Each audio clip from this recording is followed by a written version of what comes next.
Hey guys, it's Archie Luxury on the Archie Luxury live stream channel. How are you going? Talk to me. What's happening? How are you all going today? How is it? What's it like? What's happening, guys? Phew! I tell you what, you're damned if you do, damned if you don't. Damned if you do, damned if you don't. Bababoo, bababoo. And, I tell you, it's really tough. You try and give your heart to the streams, you try and give everything, and people just, they're very cynical. I'll be honest with you, okay? So I sound okay, I sound happy, but, I'm really quite upset, as you could imagine there. And I've got to tell you something. You try and give your heart to these streams. I want to keep busy working, and I try to provide the entertainment. And you know what happens, don't you? You know what happens? You get the nasty, the cynics who say, "Oh, he's cashing in." Oh, but mind you, they want to cash in all they can. That's right. They want to cash in. They want to cash in all they can. That's what they want to do. They want to cash in because they're cunts. You know? That's just how it is. They're fucking cunts. They're cunts. What can I say? They're just nasty fucking cunts. Hey? What can I say? Nasty fucking cunts. That's what they do. They're just nasty. You know?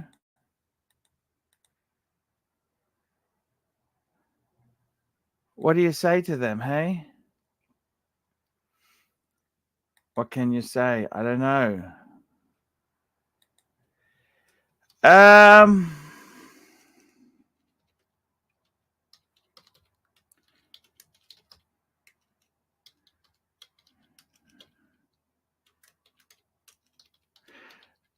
and what can I say? I try and give my heart and soul to the streams. Bear says, be engaged. Everyone wants me Bear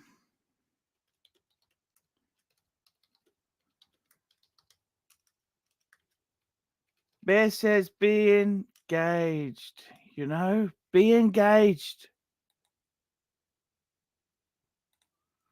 You know,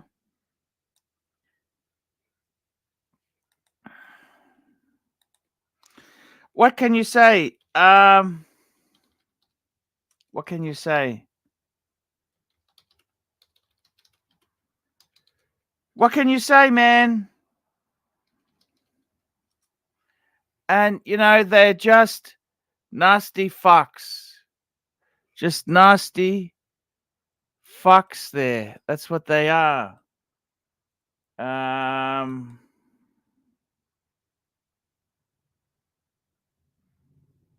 Nasty fucks. They're all cynical. They say, "Oh, you're trying to cash in. You're doing this. You just want the super chats. Fuck me dead. What a bunch of cunts." Vermin. That's it. They don't even show their face on the stream. Piece of shit doesn't even show his face. It's just disappointing, guys. Mr. Zoso, member for 33 months. We love you, Arch. Do what you want. Nick M, member for 17 months. As a punter, glad to be here, Pontiff. Thank you. Thank you so much. Thank you. Thank you. Lucas P says, go for a test drive to cheer you up, thinking BMW. Yeah. It's the high pressure antics I don't like, Lucas P. High pressure antics. That's the problem. It's I don't know what to say, guys. Just very disappointing. But let's get back on track. Wristwatches. You like your watches? You do like your watches? I like my watches. What do I, the thing is this: life is short, time is precious. Wear your watches to tell people your time is valuable. Time is valuable. That's exactly it. Time is very valuable. And I got to tell you, I've actually been going through a bit of a rethink. And I am very happy to announce I'm actually getting the Speedy ad hoc. Speedy's ad hoc. So we're going to fill in the box here. That's what we'll do. What do you think of this as a theme? Two bass. My bass is the world time and the bluesy. That's my bass. And then I've got 4 chronographs. Zenith El Primero, which I absolutely love. Bang per buck. Amazing. The Omega Speedmaster, man on the fucking moon. Amazing. And then, you know what else I've got there? I got 2 gold nuggets. I got the Bregster.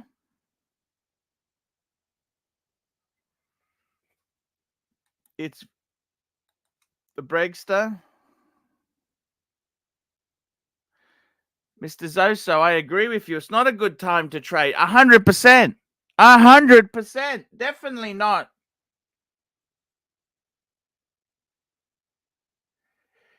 Eve's badge. Yeah, unfortunately, my second son died. 28-year-old son died. That's correct. Very sad. Very sad.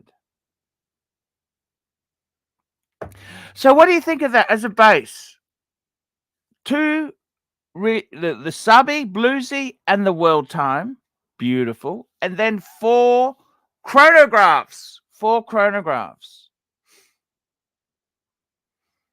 The funny thing is, did you know those 4 chronographs is the price of a Panda Daytona? Did you know that? Those 4 chronographs, the Omega Speedmaster, the Zenith El Primero, the Breguet Type 21, Rose Gold, and the Jaeger LeCoultre Master Compressor 2 chronograph, those 4 pieces, the same price as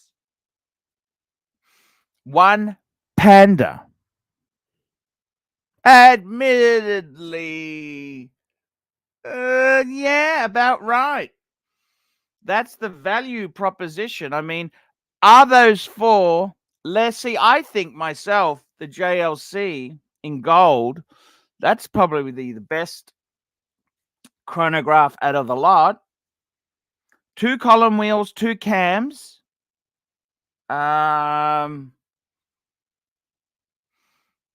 It's a really interesting thing. I got to say this to you. It is very interesting.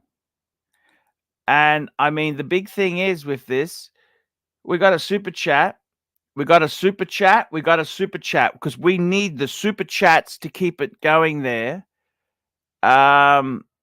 This is actually not a bad comment.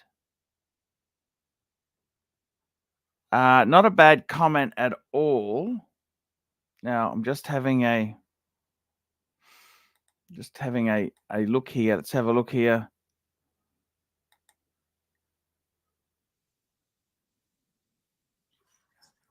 Let's have a look. Oh, Marcelo Time and their viewers join. Hey, Marcelo, thank you so much.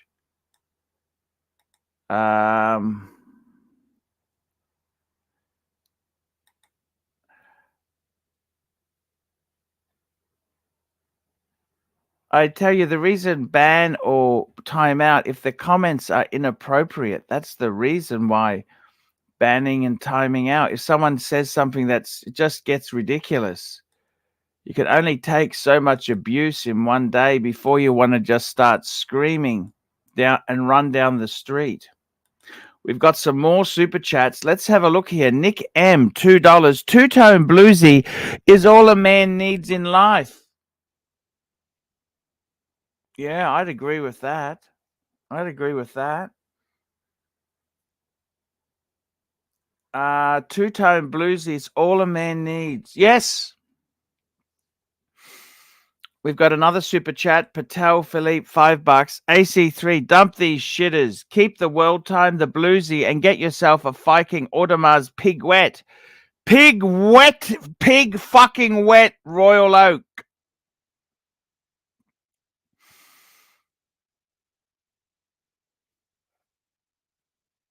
Interesting. Very interesting indeed. Pig wet. Pig wet. Toyota Mo, $10. Just making sure the super chat button is working. Love you. Toyota Mo. He's got the sign. Look at that. Lovely guy. Lovely guy.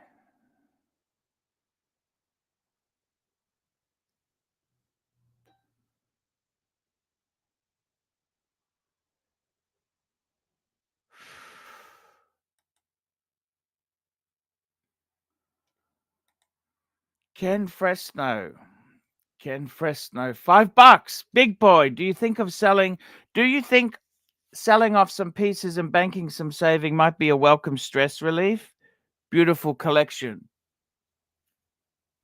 The problem is, Ken, the prices are so low for what I've got. Okay, I bought them. They were value propositions. I'll probably get my money back, but fuck, I look at it and think, surely it ain't so.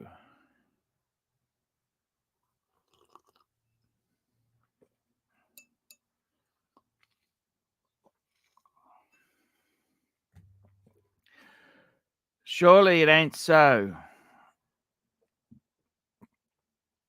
Surely. Paulie, surely. Gee, Gadwa, $2. Can you wish Crappy Luxury a happy birthday?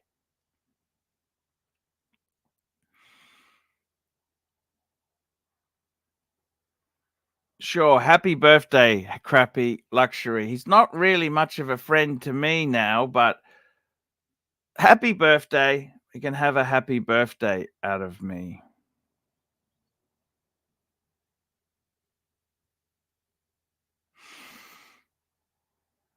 Happy birthday. I got to tell you something.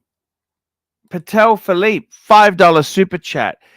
If your favorite collection in the Patek Philippe lineup isn't the Calatrava, have you asked yourself where did it all go wrong, big boy? No, I actually, Mr. Zeal, I love many of the Pateks. I think the World Time is Patek. That's their Calatrava type of case. I think really some of the classic Pateks, Perpetual Calendar Chronograph, Perpetual Calendar, Annual Calendar, World Time, Manual Wine Chronograph, 2 Reg. Those are classic Patek Philippe's. Annual Calendar Chronograph. Calatravas, I love the Calatravas. I do, but I need to get a bigger one.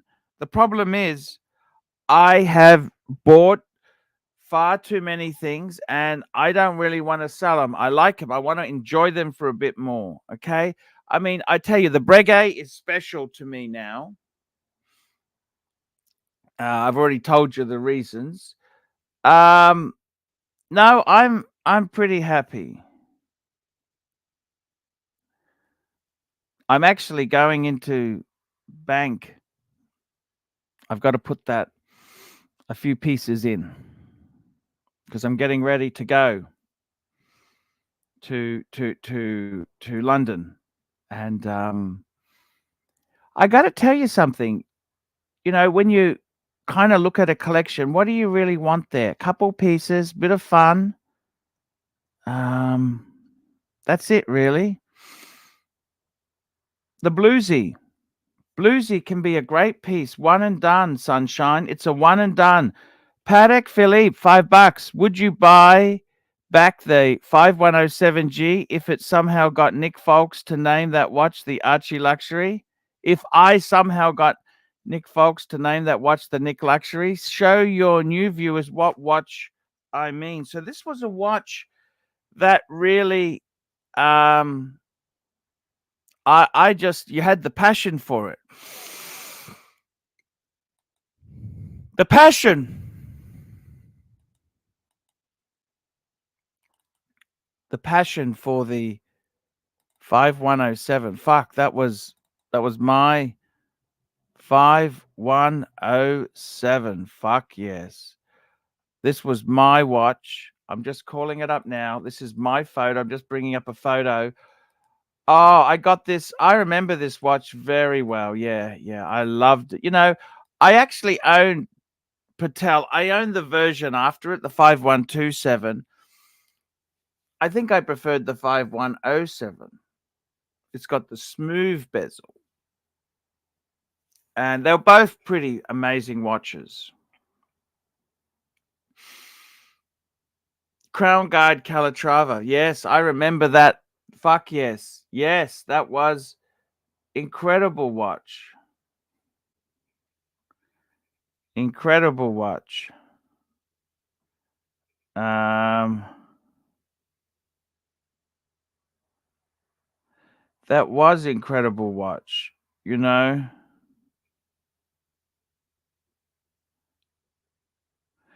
That was a great watch.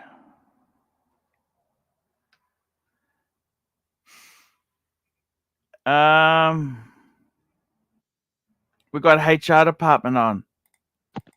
Hey HR, how are you? Hey Arch, how's it going? Hey, it's pretty.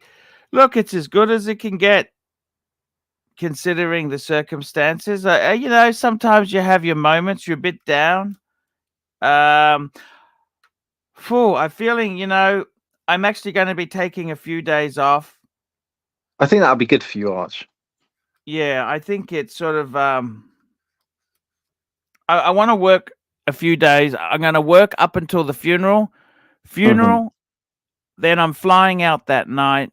I'm going to take a few days off, land in London, then I can start again. That'd be nice, Arch. Listen, it's nearly it's nearly half midnight here in the UK, Yes, but sir. I just jumped on. I wanna ask you a question, Arch. Yes, sir. What's your favourite one and done? You know what? I tell you honestly, man. So to answer Patel Philippe, would I buy back the 5107? You know what? I love the 5107. I think yeah, I would. If a chance came up, I would, Patel. Yes, of course. Has to be the G as well. Ken Fresno, $2. The blue shirt Buller Bluesy is Cure class. I gotta tell you, HR, I would have to say the Bluesy is pretty hard to beat as a one and done. And I say that because it's got the glamour of the gold. It's got the strength of the steel. It's blue. It's probably the nicest two-tone in the Rolex range. What about the GMT Master 2 root beer? What do you think of that, Archie? Oh, I love it. Love it, don't you? Arch, I love it. Yes. You can't go. Oh man, they're both absolutely beautiful watches. What do you think of the idea of having just a Rolex collection, Daytona, sub, and GMT functions, and a Datejust, all in two-tone? What do you think of that? Two-tone. Arch, I could completely do that. But listen, can I tell you a quick story, Arch? Something funny happened today. Yes. So I was on my lunch break, and I was eating a Subway, and one of the guys from Badminton pulled up. He thinks he's the dog's bollocks because he's an admin assistant working in a wealth management firm. So I honked him, and he came over, and he leaned in my car, and he was showing off his watch. He had an Omega Seamaster 300, whatever it's called, blue dial on a blue plastic strap. So of course I had my 3/4 length zip up on, and it was covering my Rolex Explorer 2. And I said, "Hey, that's a nice watch. What is that? Is it an Omega Seamaster?" Arch, I kid you not, he was showing off. He was saying how expensive it is, how much of a big boy watch it is. And I entertained. Oh yeah, it's a really nice watch. It's a nice watch, nice watch. I've considered one myself. Blah blah blah. But they're quite expensive. And then I reached over to get my Subway cup, and what pops out of the sleeve? The fucking Explorer 2. What did he say to that? He said, "Holy shit, what's that? Is that he said, "Is that an Oris?" I said, "It's something like that." He said, "No, no, no, no, no, no." And then he jumped in the car and said, "Let me see it." And I went, "Oh, there you go." He said, "That you do know that's a Rolex." I went, "Yeah, a few people have told me that." Now, what you should say is, "No, it's an Explorer 2." Oh, Arch, that was an experience. That this, bud. Cringe. What did you think there? Cringy or not? It is cringy because he was coming at me, Arch, like he was a dog's bollocks, and I think it's not what you do. What nationality? See, this is the whole thing. It's very uncool to do that. It's very uncool to show off. You've got to you got to have it discreetly. See, this is the whole thing. It's This is the thing. This is what Rolex men do. We don't advertise. We don't show off. We just carry on with our daily business. And if you see we've got a Rolex, you go, "Wow, wow." You know what I'm saying, Arch? yes, yes. I've got a super chat here. Rich Mitch, do Tudor ADs give discounts? Should I ask? Of course you ask. Tudor is terminal. I mean, I don't think they can discount enough for you. You would need 20 or 30% off at least, but they're not going to do that. You got to buy it pre-owned. You got to buy Tudor pre-owned. Don't buy it new because they'll what? They give you 5%, 10%. It's not enough. They're dreaming. You want to get more. I tell you now, Tudor. I love Tudor. I love the brand. But then they've pumped out so many of the fucking things. They don't hold their value. They've always got new versions, and it's fucked. I would want you. They can't give you enough discount. Okay, it's like Breitling. You just can't buy it. Patek Philippe, $2. I like the dollars, dollar dazzlers, dollars. California dollars. Californian dollars. And I gotta ask you this, okay? So let's I gotta tell you this. The thing is, I gotta say this to you. $2 Patek Philippe AC3 is real big boy, a Panther or Cougar guy. Now, I gotta tell you, I really used to love the Cartier Panther. Oh my. Now, Panther was a quartz, right? And it was I really loved the Panther. I thought it was fucking. I mean, this was when quartz wasn't. You didn't think quartz was terminal. It was just how it was done. And they used to have with the Panthers, the two-tone. You could get 3 incarnations. You could get it in. You could get in the two-tone. You could get 1 stripe of gold. Cartier Panther, 2-row. Okay, 2-row gold. So that's the 2-row. You also had 1 row. I'll show you the 1 row. That's the 1 row. And you also they did a Cartier Panther 3-row. 3 rows. See that? So they had 3 different incarnations of the Panther. The Cougar, let me tell you this. The Cougar was a circular panther. This is the Cougar. Cougar, two-tone. I love the Cougar. I thought the Cougars were beautiful watch. I loved them. I really did love Cougars. Were they both quartz?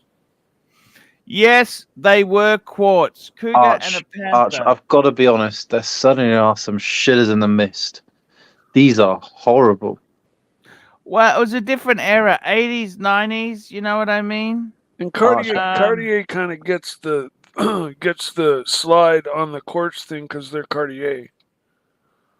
In my book. Yeah, it wasn't a big deal because they were, you know, the movement was never that. Look, I don't want a quartz watch now, but before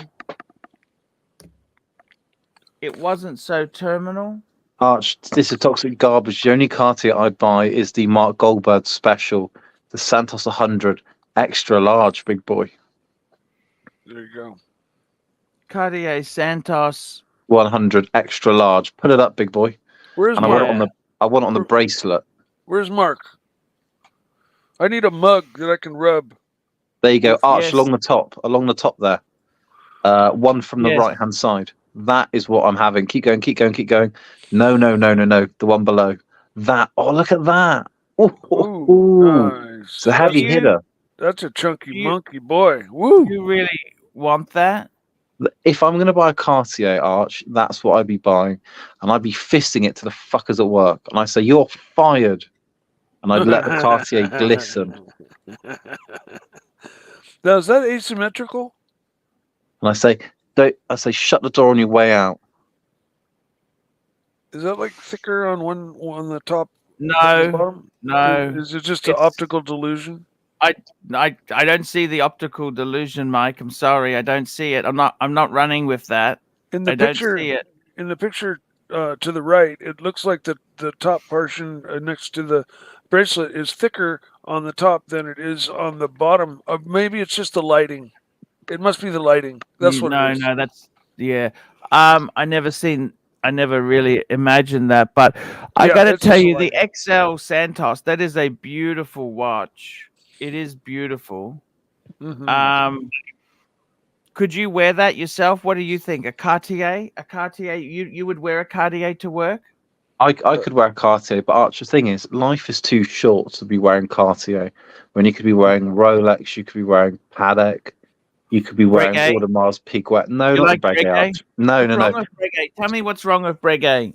Arch, I don't get the heritage. I don't understand what they're for. I'm going to play a game with you, okay? Go on, play it, Arch. If Breguet was an employee, what position would he have? Interesting. Okay. If Breguet, I would probably say it would be the marketing intern that has to get the copies for everyone. Rolex president would be the CEO or the general manager? Absolutely, Arch. The chairman would be Patek? Okay, yeah, I can see that. Board members Vacheron? I was about to say that. Audemars Piguet, managing director. Yes. And then what would Rolex be? Sales manager? No. I would say Rolex would be deputy manager. Okay. We've got a super chat here from Patek Philippe, $10. AC3, Henrik told me one of your mates at Kenmore showed up to school one day with a fake two-tone Hoya Link, which everyone thought was the duck nuts, but you were very envious. Would you consider a Link today? Actually, that's funny. I think I had a Link when I was in China. That the house I was staying with, they said, "Oh, have a look at this. You can wear this watch." It was a two-tone Lynx, and it's funny. It's all, in the day they were so dear. You know what I mean? Well, that bracelet is really unique. That Link bracelet. Pull up Patel's recent super chat. Patek Philippe, $5. Breguet would be the employee we fired during the quartz crisis, and now he's back, but we don't know why. Ooh. Arch, I got to be honest. Go on, Arch. Go on. Keep going. You got to be honest. Tell me. I've got to be honest. In the mall near me, there's a Bremont shop. They're trying to link in with the Jaguar heritage. What the hell are those watches about, Arch? I go Would in anyone there. actually buy a Jaguar these days? Are they popular in England? The only ones that are popular are the F-Pacers, so the SUV ones, really. But those watches, they're boring, Arch. They're so boring. I went in on my lunch break to have a little look around. The guy was tossing me off in there because I had my date just 41 on, and he was all over me trying to sell me these shit watches. They're boring, Arch. You know this? Yes, I know. I know. Duck Digger, they're expensive. They're expensive, Durkee. Very expensive, aren't they? I got to be honest, Arch. I like wearing Rolex because it shows that I'm better than everyone else. Actually, Nick M, read this comment here. $5. Rolex lets me easily show other men that I'm better than them and deserve to produce offspring more than they do. Exactly. Nick M is a real Rolex wearer.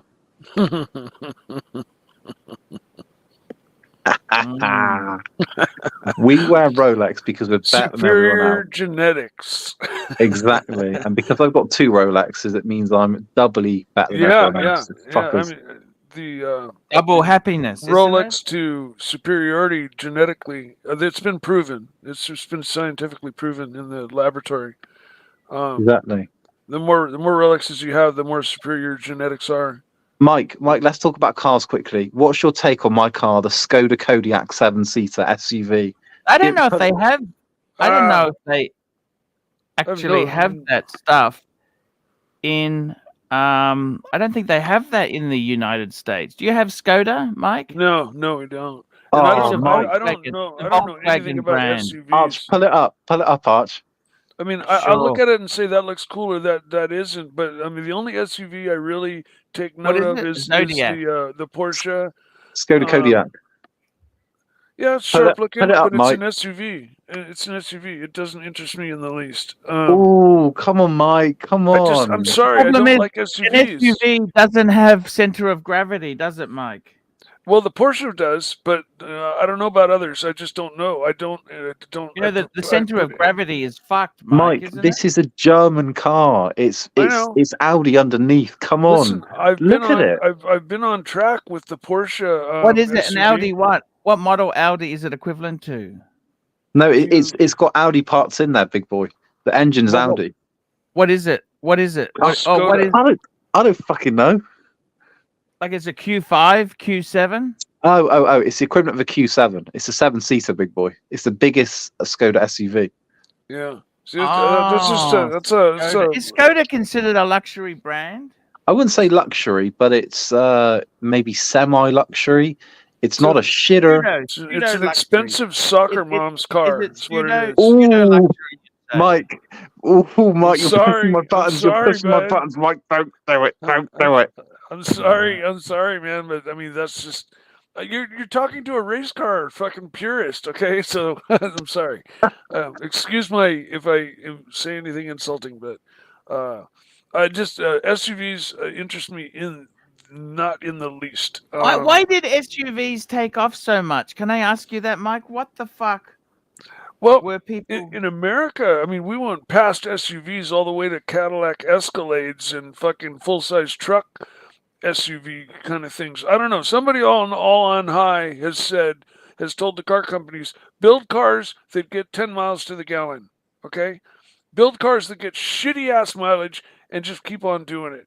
And that's what the car companies keep doing. And that's what's popular in America. And you go to Europe, everything's small, high strung, small engines, turboed.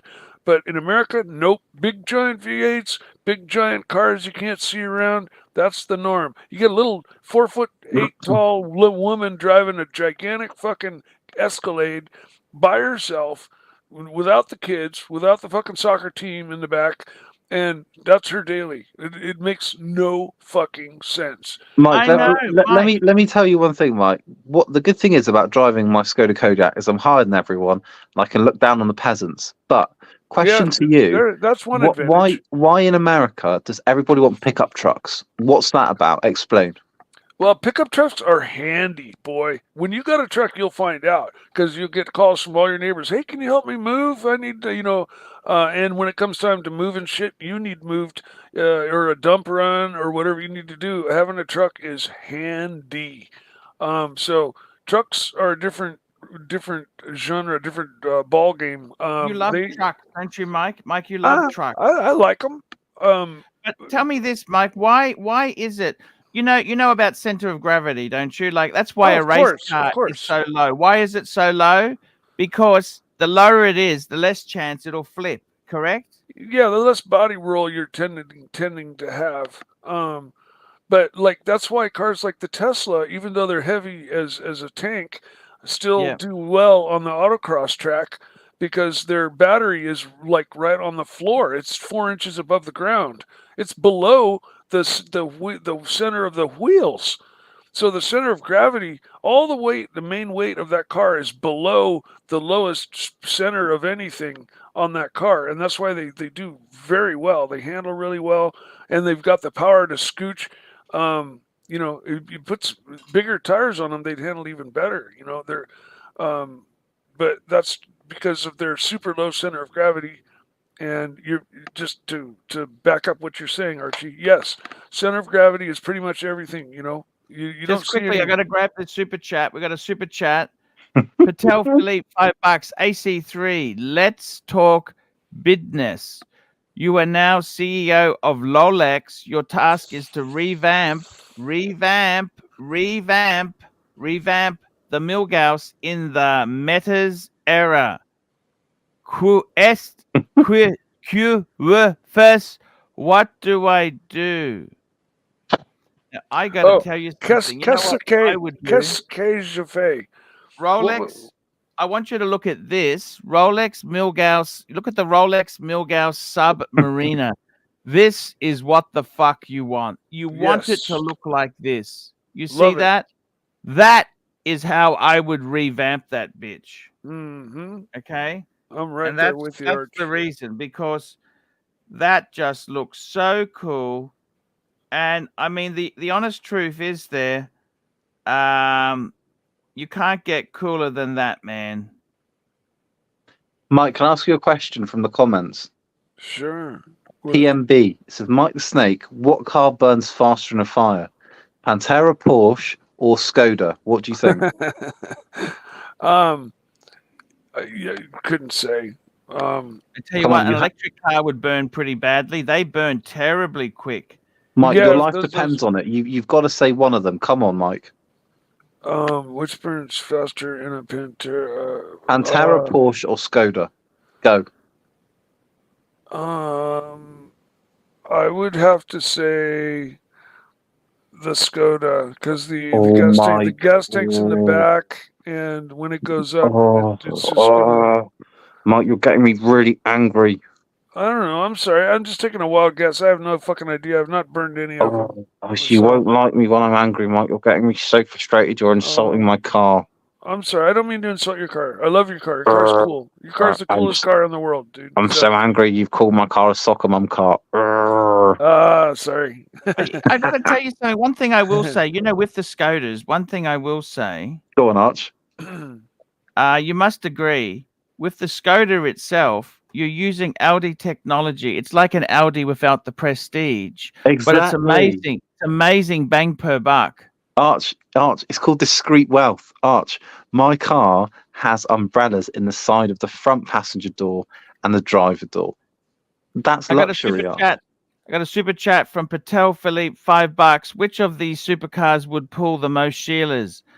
A Weber, faster one. Let's have a look. Webster, faster one. Let's have a look at this. What the holy shit. Look at have you seen one of this before? What is it? No. My God, Weber faster one. Is that a Porsche? I don't know. I couldn't tell you what that is. The side kind of looks Bugatti-esque. Is that a 720? No. I honestly, I couldn't tell you what this thing is. Wait, hold on. I reckon a There's Panther some- 6. You know what a Panther some- 6 is? Is that a No. Lamborghini? Yeah. Is that a Lamborghini?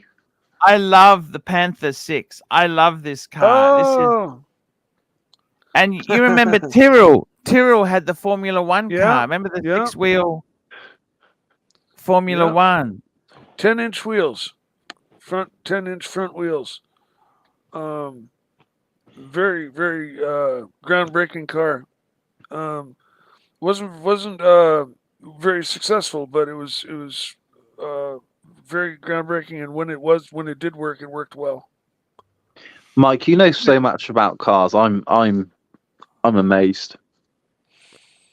We got a super chat here. We got one from Joel Brown, $5. Arch, thoughts on the Rolex 18 tooth? That's a white gold Rolex 18239, and he's saying that's with the pink salmon dial with the applied Romans.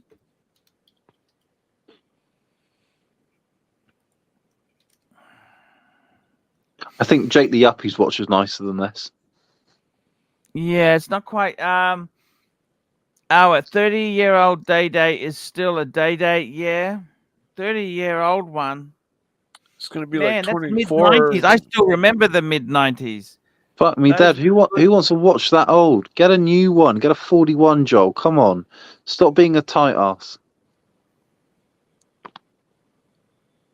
Yeah, the farthest I can go back is like 40mm subs in that era. The 40mm Sea Dwellers, 40mm I think subs. they're cool. I remember those. Pre-ceramic.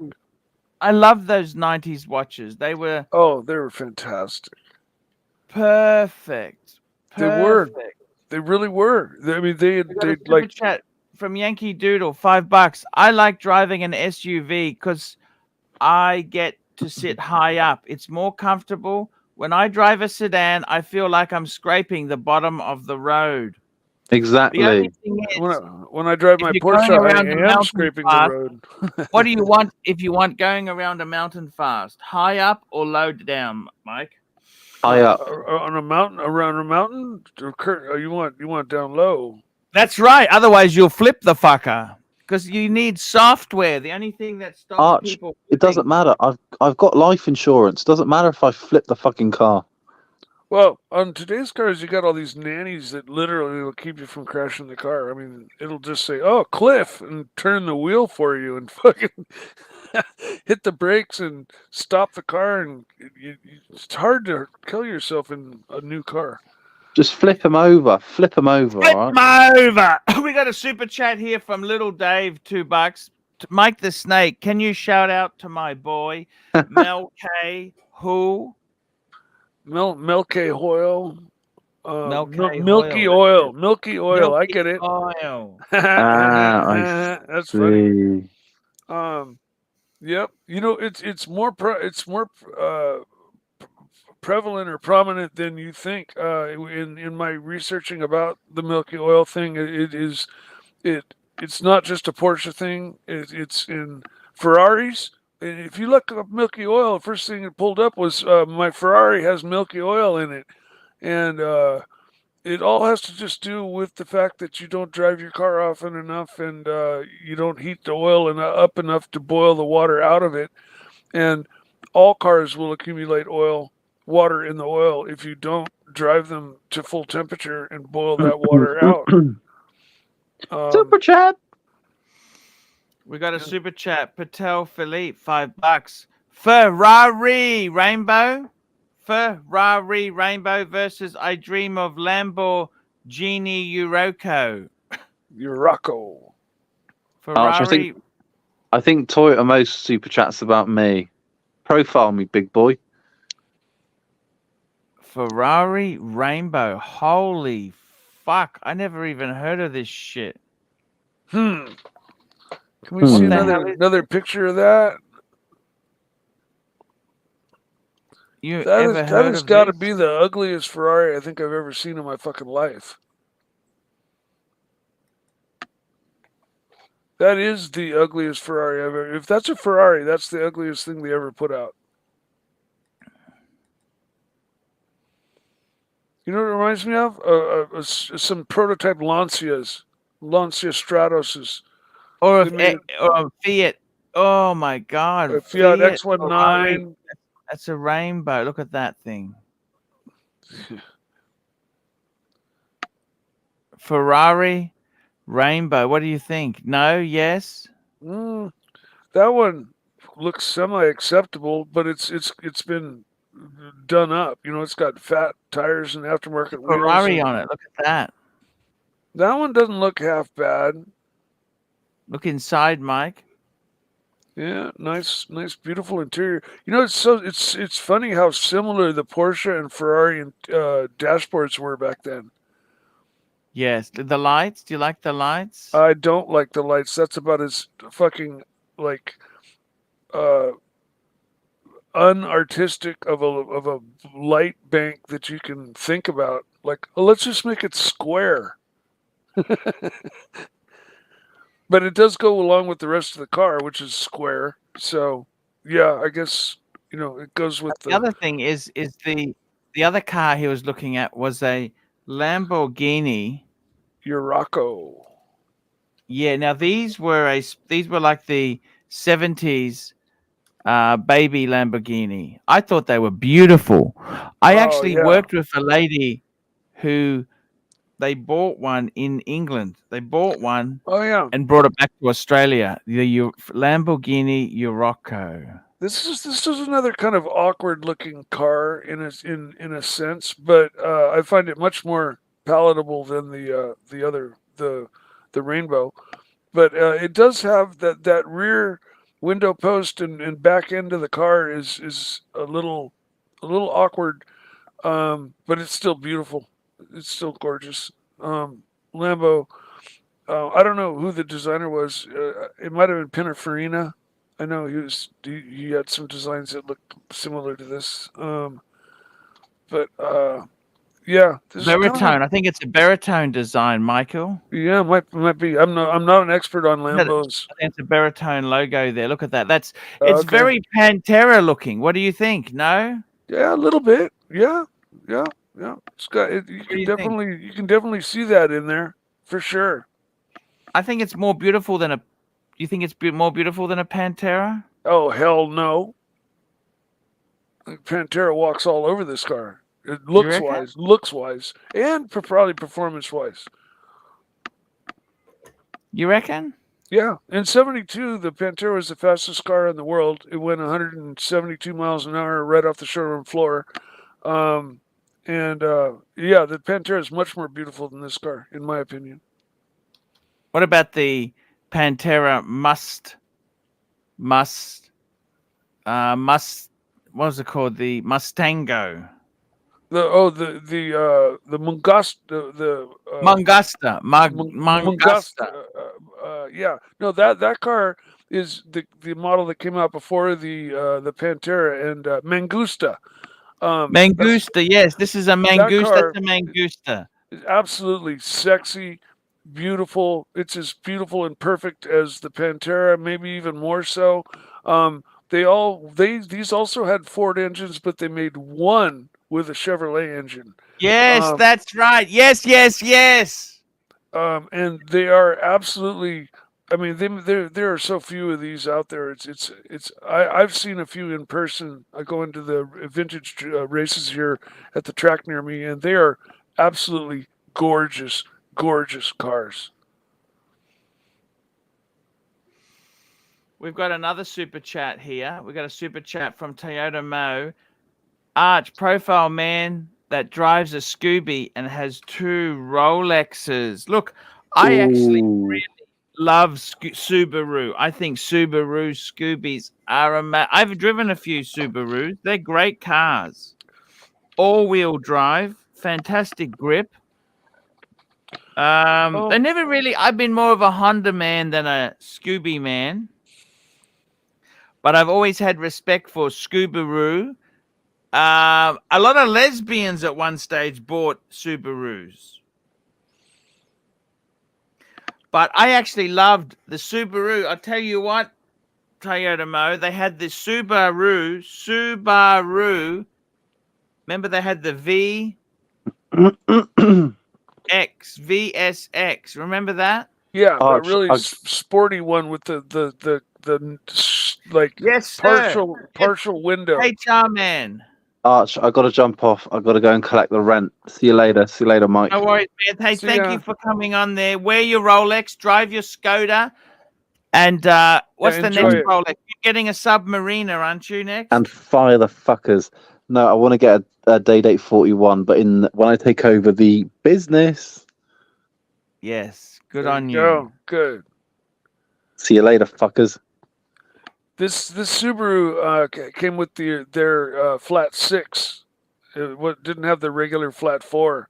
It had their bigger, like 3 liter flat 6. These were very expensive cars. They were. It was early 90s. The they 90s.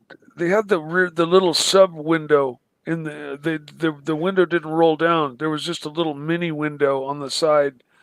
If I'm not mistaken, this isn't the same car right here. Maybe. I don't think it is. Look at that. That's the window there. Look at the window. It has the little sub window. That's right. Is that the same car? Okay, yeah. Yeah, no, that's the sub window. Look. It's yeah. Subaru. There you go. Yep. It was amazing car. You know what I mean? Look at that. That's the sub window there. It's an amazing car. So it's the 6. There's the flat 6 I was telling you about. It had the big flat 6 engine. Yep. Cool car.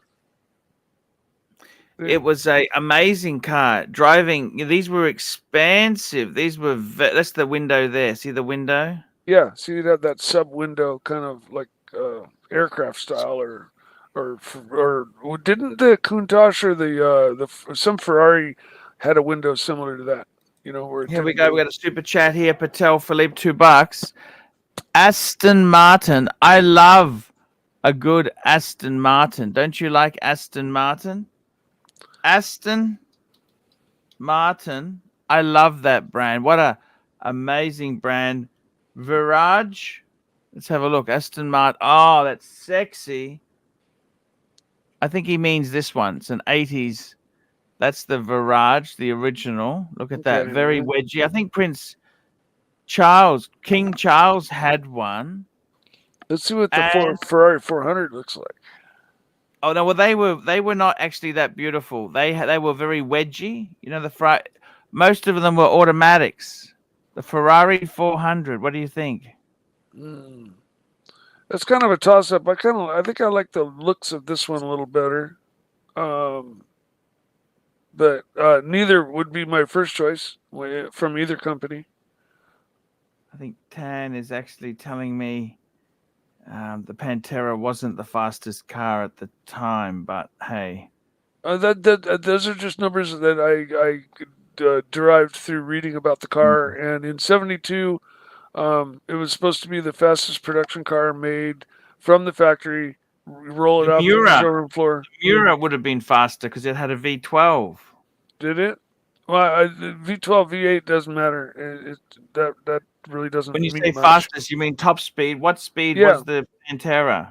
172 is what the number I remember. 1968, the Ferrari Daytona was 174 miles per hour. Okay, so the Miura in 1969, the 400S Miura was 179.3 miles per hour. So maybe it was the fastest American car sold. Maybe that's where I'm. We got CB, $5. The Pantera at the time was the cheapest. I think he means cheapest supercar. Yeah, Yeah, no, it was definitely affordable. I don't know why Ford fucked that up. I don't know what they did was they sold the Pantera through Lincoln dealers. Lincoln, yeah. So right And next to this giant boat, like And land also, yacht. Lincoln was very conservative buyers. They weren't kind of. They should have sold it through the Mustang dealers who sold the yeah. Mustangs. Don't you think? Should have been parked right next to a Shelby GT350. You know, they would have sold them like hotcakes. But they perched it. I think they positioned it wrong. Oh yeah, no, they did a lot of things wrong on the Pantera. We got Dr. Bob's Nightmare, $3.02. It's got valve technology. Never heard of that. Unless it's got valves driven by some other manner than either push rods or overhead cams, which I can't think of. That only came later on, like with Desmodronic on Ducatis and one Mercedes, I believe, and later on you got like what's that company, Koenigsegg, that has their solenoid operated air valve, or free valve they call it. He's asked me to bring up an article. Patek Philippe, $5. Please pull up the article in WhatsApp for world's top speeds for production car records and read through the list. Thank you. Yeah, I'll just call that up. Here, I'll be proven wrong once again. But that's what I'm here for, to make incorrect assumptions and guesses. That's my place in the Archieverse. Because of the inconsistencies of various production cars, dubious claims by manufacturers and self-interest groups, and inconsistent or changing application, They say after the Koenigsegg Agera RS was found not eligible for the list since only 11 had engines rated higher than 865 kilowatts. The former 25 minimum was dropped and replaced with a new rule on suggestions by Koenigsegg PR manager Stephen Wade. Yeah, that's because Koenigsegg used their free valve system, solenoid operated valves. They didn't have a cam or springs or anything. Car, there's 1,200 of them built. Was a Benz Velo with the Desmodronic gears or Desmodronic valves. That's the car there. Look at that. Oh wow, yeah, the Daimler Benz. I don't know if it was Daimler Benz, just the Benz Velo. Okay. Well, Daimler, I believe, I built a model of it as a kid. It was supposed to be the first car, production car, and it was called a Daimler or a Daimler Benz. It looked just like that. I think Daimler was later on. That was way later. Okay, you may very well be right. No, that's okay. Then we've got Jaguar XK120. Oh, sexy. Was a tuned prototype, not a production car. The production car reached 200 kilometers an hour, 200.5 kilometers an hour. Fuck. Then the 1955 Mercedes 300 SL. That was 242. Aston kilometers Martin, yeah, of course. Miles, 152 miles. Yeah, we'll put it in miles. Then the ISO Griffin, 1960. Oh, I love the ISO. Oh, that's Griffin. A beautiful car. Wow. 260. Then we got AC Cobra. Ferrari, Lamborghini Miura. The Miura. Ferrari 365. Beautiful. Lamborghini Miura. Lamborghini Countach. Look at that. Oh, 1982, 293 kilometers an hour. Fuck, that is fast, isn't it? The 320 is 200 miles an hour. So 179 miles an hour. Fuck, that's fast. That's Lamborghini really fast. Kept working on that. A roof BTR. Oh, that's a Porsche 911. Yeah. Look at that roof. Roof Porsche. Yep. That's like my car taken to the nth degree. That's a 930. Yes, it's based. Yes, absolutely. It's based on to the 930 turbo. Look at that. Fuck. I could tell that just by 5 kilometers an hour. There you go, just under 200. they'll do stock. They would do 165, and so raise the red line an extra 1,000 RPM, and there's your extra speed. I remember the Porsche 958. It's the one Bill Gates had, and he couldn't drive it because it. The 959 or 959. Yeah, 959. Beautiful car. Oh man. 1986 roof again. That's the Yellowbird. That's the Yellowbird. Stuart Le Mans Archie is a sports car based on the Porsche. That yellow 911 Bugatti Veyron, 400 kilometers an hour. Holy fuck! Look at that. Yeah, now we're into 300 mile an hour area. 255. 250. Yeah, for the original Bugatti was 250, I think, right around there.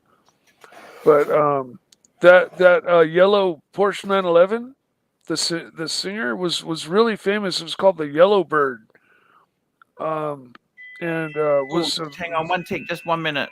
Just cover me, Mike. Okay.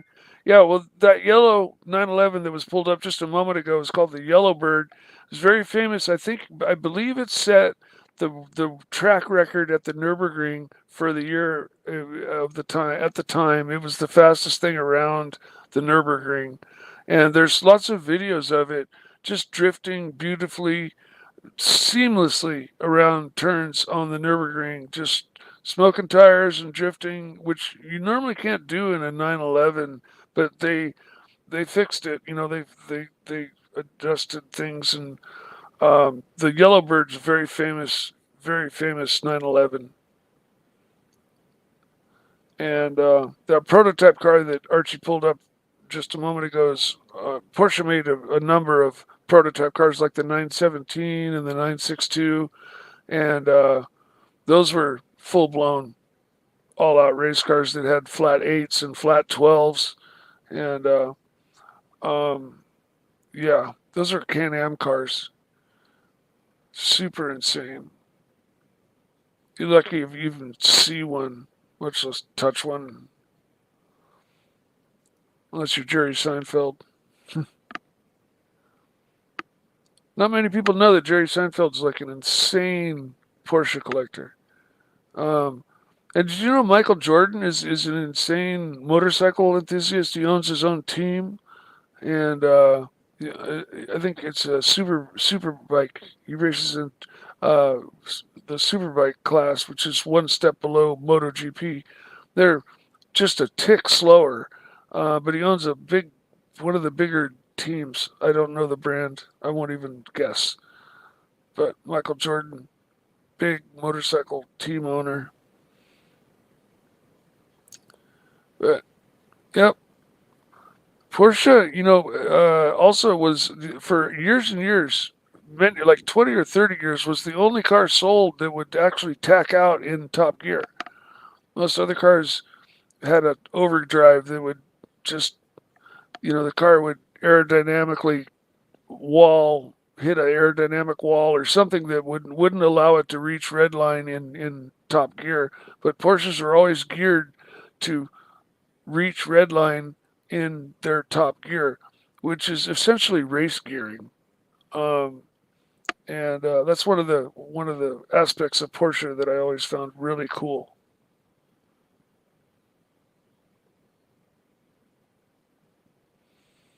I think the most beautiful car ever made, ever in the entire world was the Ferrari P4/P5. As far as a race car or any car, just the body lines of that car are just unmatched. I can't think of another car that's more absolutely drop dead sexy than that car. There've been a lot of cars that have been produced that are maybe just as sexy, but the Ferrari P4, P5 was just, it was from that era where beautiful cars were shaped like a beautiful woman. They had that woman's body shape, and it followed that design, to the nth degree. I mean, they were the most shapely, round, beautifully shaped cars ever. and still one of my favorite cars of all time. Phew, sorry about that. I just had the coroner told me that the reason he died was GHB. Wow. That's a party drug. He had toxic levels of GHB. There you go. That's the cause. Archie, I'm so sorry to hear about this. No, dude. well, look, it doesn't make any difference. I mean, we suspected it was something, but I mean, obviously, a healthy 28-year-old man does not just die, but he had toxic levels of GHB in his system. There you go. That's the cause. But hey, that's the way life goes there, I'm afraid. Let's have a look here. We got another super chat. We got one from Patek Philippe, $2. Pontiac GTO versus Aston Martin DB4. Oh, you got to go with the DB4. I mean, as iconic as the GTO is, the DB4 with all of its, James Bond history and everything, plus it's just its classic looks. They're pretty unmatched. Although the Pontiac GTO is gorgeous as well. But, the GTO was designed by John DeLorean. Same guy. Yes. Yes. He worked for Pontiac at the time. Ah, John DeLorean. Yes. Because he was a Pontiac. That's a GM brand, isn't it? That's a GM brand. Yeah, he was the main designer, head designer at Pontiac for GM at the time, and he designed the GTO from the GTO was basically a Le Mans, a high option Le Mans, and then I think in '68 or '69, DeLorean made the GTO, which was a ultra high option. GTO had a wing in the back and everything, really distinct, very rare. You'd have to go with the Aston Martin, wouldn't you? You have to. I mean, that's not taking anything away from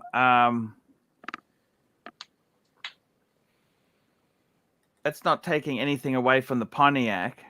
No. But between those two, yeah, you got to go with the Aston Martin for sure.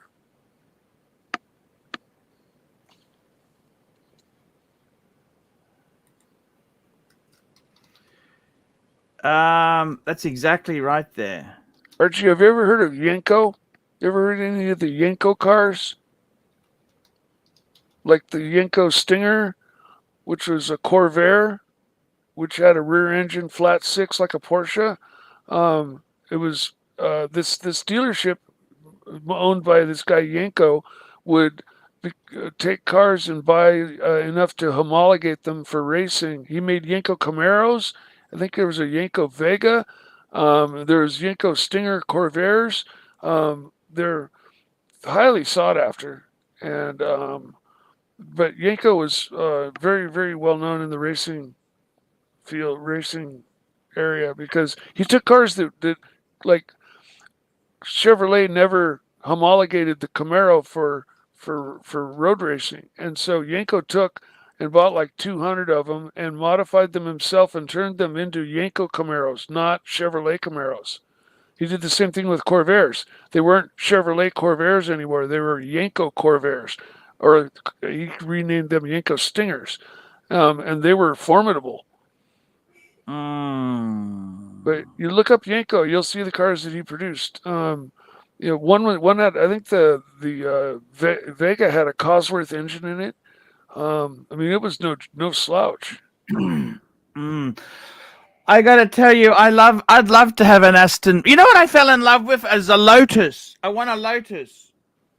We got another super chat. Let me catch up here. CB, $5. Ford pulled the plug because of poor quality and poor sales. Joy due to the oil crisis. De Tomaso ruined all he touched like Maserati Moto Guzzi. Yeah, the Pantera definitely had its drawbacks. CB, that is Ford pulled the plug because of poor quality and poor sales due to the oil crisis. Di Tommaso ruined all he touched, like Maserati and Moto Guzzi. She's pretty true. And you know, CB, his father had a Maserati in the 70s. So he would know. He would definitely. Maserati was a brand. They were more prestigious than Ferrari in the 60s and 70s, I think, weren't they? Yep, except for their bi-turbo, which is a complete flop. That was a fucking ugly as that's sin. 80s. That's 80s. Oh, okay. That's 80s. Now that was a complete fucking gave Maserati flop. such a bad name, you know. Yeah, that took them down. That took Maserati out of the picture. I need someone to come on. I just need to take a little break for a minute, if you don't mind. We've got come on. We got GB20 Mex. Mike, I heard you built Lance Armstrong's bike. No, I built Kirk Hammett from Metallica's bike though, and I built bikes for the band called Primus and a number of other grunge bands. I was kind of the bicycle builder for the rock and rollers at the time, and so yeah. I did not build Lance Armstrong's bike though. I was a mountain biker, so I built mountain bikes, not road bikes.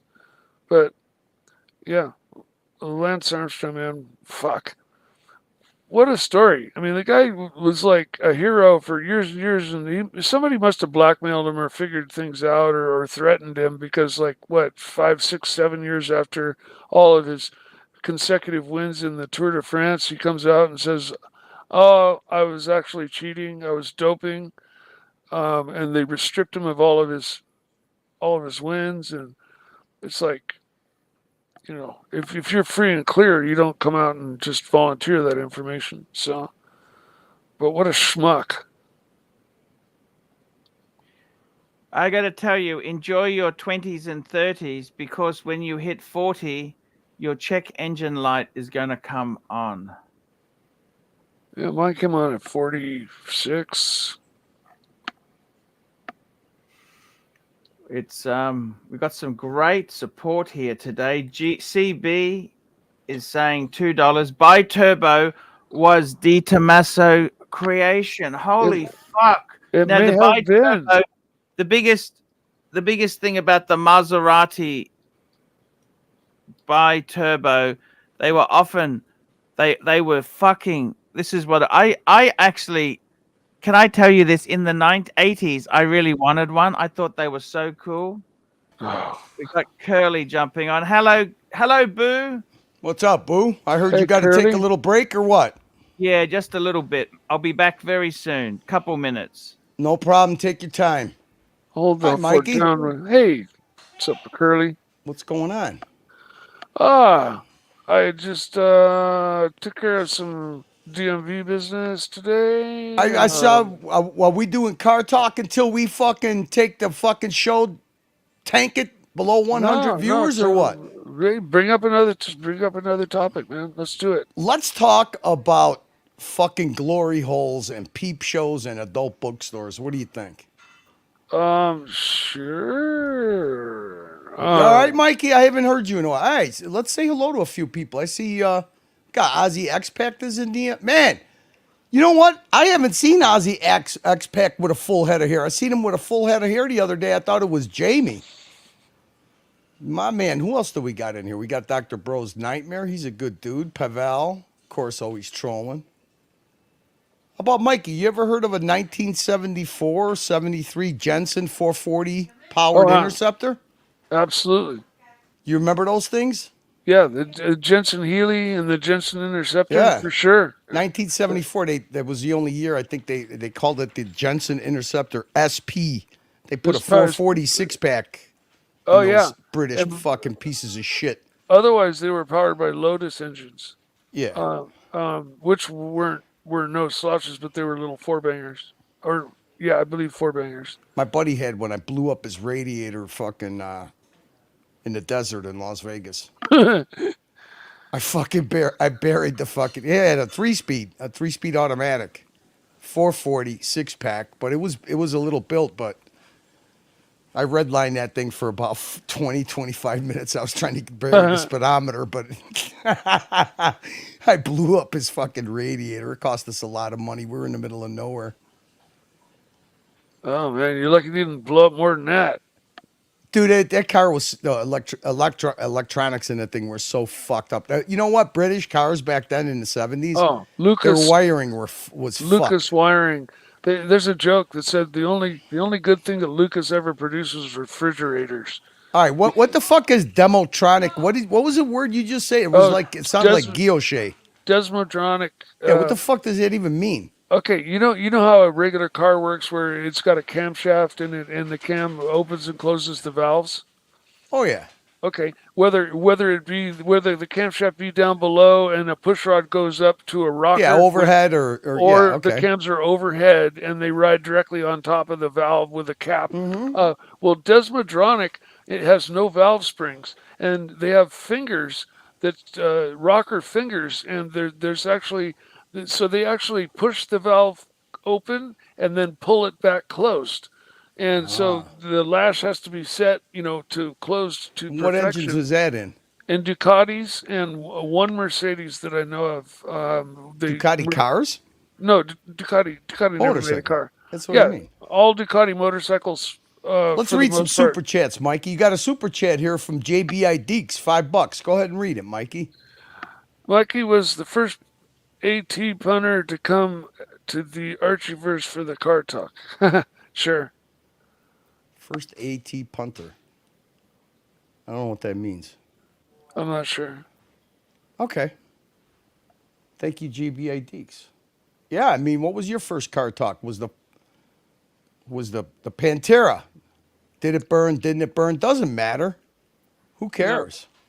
I mean, the original question was, did you lose the Pantera due to the fires? And I hesitated because I was like... Technically, you did, but it didn't burn down. That's all, Exactly. Mikey. You just had to clarify it a little bit. Exactly. Okay, you got another super chat, Mikey boy. Ken Fresno, $2. Tell us about Nicky's Chevys. Please tell me about them. I don't know anything about Nicky's Chevys. Who's Nicky and what Chevys are they talking? I don't. I'm at a complete loss. I don't know. Let's see what else we got here. We got our friend from Texas, GB. Bobby likes Eat Your Heart Out. I don't know what that means. Oh, M2 Carlino. He knows a little something about British cars. Jensen Interceptors. And for FF, fuck's sake, what does that mean? FF looked amazing with the curve. Yeah, they did. They did. As a matter of fact, I'll pull one up. Yeah. My buddy had the one my buddy had was it was British racing green, but then he had it painted black. And it was quite a car, man, but fuck that thing. You couldn't keep your listen, if you had that car over 100 miles an hour for more than 5, 6, 10 minutes, you couldn't keep your feet on the floorboards. Got too hot. Oh fuck yeah! It got even hotter than how big block vets their floorboards cook. Oh yeah, you ever heard it was even worse than those. I mean, but he had headers in his. Did you ever heard of the Sunbeam Tiger? Yeah, didn't it have a Ford engine in it too? Small block Ford. It had a Ford 289. That was an AC Cobra before the AC Cobras, right? Pretty much, yeah. So it looked more like an MG. This was a 1974 Jensen Interceptor SP. I think that was the only year. I think it was the only year. I think 73 or 74 was the only year that that it was an SP. Because that's the year they put a 446 pack in it. Man, that thing must have been a monster. They didn't even that year they didn't even have 446 pack engines in America. Here, I guess we could do this. Let's see. Yeah, I could show this. Not that great of a picture. That's a 71. I don't know what the fuck. I just put in 70 fucking.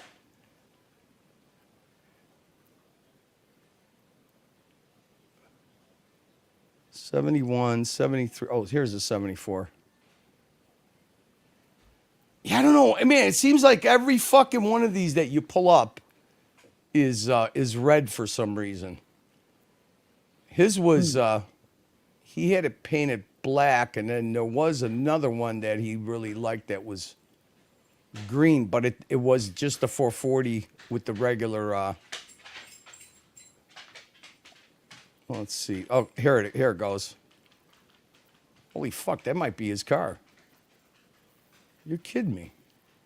You ever heard of Is the it Jensen Healy? Hang on a second, Mikey. Let me see if I can find this. Pull it up properly. What the fuck? There's only one. Oh, wait. Is there more than one picture? M2, as it mentions in the chat, he says Jensen Interceptor is fully restored, sell for big money and look fantastic. Have to agree with you there, M2. The convertible was sick looking, but here you go. Here's his was this. It had the bubble back black. Oh yeah. 440 6-pack. Wow.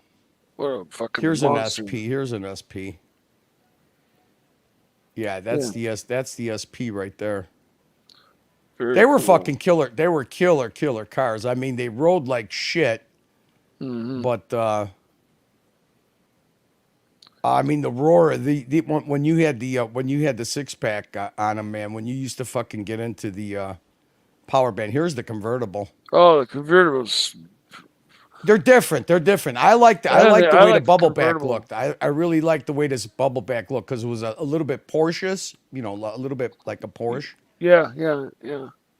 I prefer the convertible. They had better pictures. Here's another 74. It's a little awkward to me. I think I like the convertible look a little better. It's just a little more traditional. Here's the that's the convertible. ABC See, I don't like the way the convertible looks. Austin Healy. Austin Healy made some fantastic cars in their own right, but they also joined up with Jensen and made the Jensen Healy, which was Lotus engined Jensen. Jimmy says, Mike, stop making excuses and just own it. Fuck me dead. Should we? You wanna ban him or you want to time him out? What do you want to do? No, not at all. Nothing, man. Let him go. Let him run. How's the dew point look? Hey, it's dew point is 55 degrees, humidity 64%. Oh, you got a weather station? Yeah, it's Tommy. Tommy monitors. Tommy's got the command center for the weather station. Hey, did you know that today was Crappie's birthday? No, happy birthday, Crappie. Happy birthday, Crappie. He's a fickle little old man, isn't he? I don't know him well enough. You better off keeping it that way. You better off keeping it. He's got a funny set of standards. He's got standards for. He doesn't have like one set of standards. He's got different set of standards for all people. Did you know that Archie went on Crappie's channel? You know that Crappie was been around for what, like 10 years? He's been around a long time, right? Mikey? Yeah. He's been around a long time, right? I believe so. Although if I did talk to him, I didn't, You want to see something funny, Mikey? Shit with him, and I didn't. Let me ask you something. If you've been around, Crappie was well known. Maybe he didn't want this title, but a lot of people gave Crappie the title of he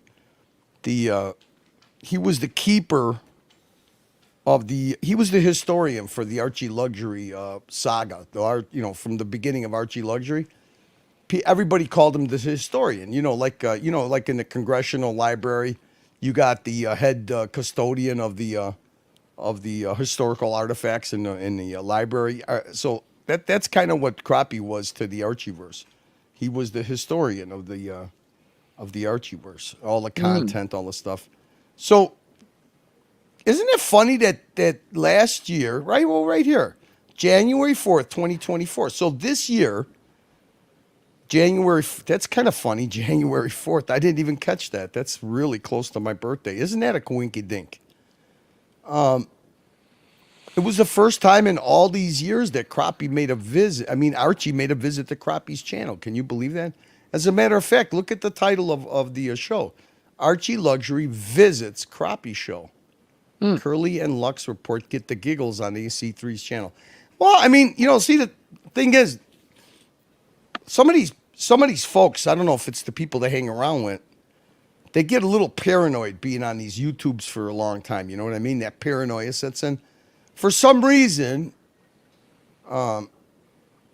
Crappie sent Archie a text message or some shit, and you know what it is. You know what it's like when you send Archie a text message. Sometimes he reads stuff in public, on his main show. That's happened to you. Remember, Mike? You got kind of mad about that. Mike, you following me? You fell asleep? You busy? You got to spit? You all right? No. I was just all right. So Archie's got a bit of a habit of reading stuff in public, right? He's not the greatest guy for being confidential. So he read a message that Crappie sent him, and Archie, I don't know, tongue in cheek or if he meant it, kind of felt like Crappie was stalking him, and Crappie kind of he was kind of hurt by that. First of all, that Archie shared a private correspondence on his main show. So on the morning show, we asked, we told Archie about it because sometimes Archie's not aware of it. And we were like, maybe you should go on his show and make up with the guy a little bit. You know what I mean? So this is it. You want me to play this clip, Mike? Or you want to talk about something? Tell me what to do, Mike. So what should we do for when Archie comes back? Occupy some time. You all right? Play the clip. All right. So this is the first time in 10 years that Archie's ever gone on Crappie's channel. I mean, I think Crappie's channel's been around 8-9 years, something like that. So you tell me, do you think that Archie was well received by Crappie? What? Listen to that music. This? Hello? Look at that, Mike. Who's that? Saying hello? I don't know. Who just popped on? Fuck, Mike. Are you following me, or you want to go back to Valve technology? Who just popped up on there? Who just popped up on Crappie's channel? Look at that. That's Crappie's channel. That's not Archie's channel. It's Crappie's channel. Hello. How are you? This is unbelievable. Ooh. Let me lower that music. Is this the real Archie Luxury? Now, Mike, take a look at that. Take a look at that screen right there. Does that look like an imposter Archie Luxury? No. It's unmistakably Archie, right? Absolutely. Actually, if you're watching this video, you have been involved in a car accident. Yes, I do promos for Jesus. Now, okay, Mike, you see what just happened? No. Well, here's Archie. Now watch what happens. Yes, I do promos for Jesus. Now what just happened right there? Where did Archie go? Did you just jump off right there? He didn't jump off. He got backstage. Can you imagine that? Backstage in Archie Luxury? Let's see if he returns. Okay, I get it. That's not really Archie. That's not really Archie. I mean, really? Can you? You think that's a little paranoid there? That's It's an AI. It's an AI Archie. Yeah, right. Well, MCM, what the fuck am I supposed to do? You want me to fucking continue with car talk? Why don't you fucking tell me what I'm supposed to do? Here's another guy, Theater Curly. What the fuck would you like me to do? You want me to play clips?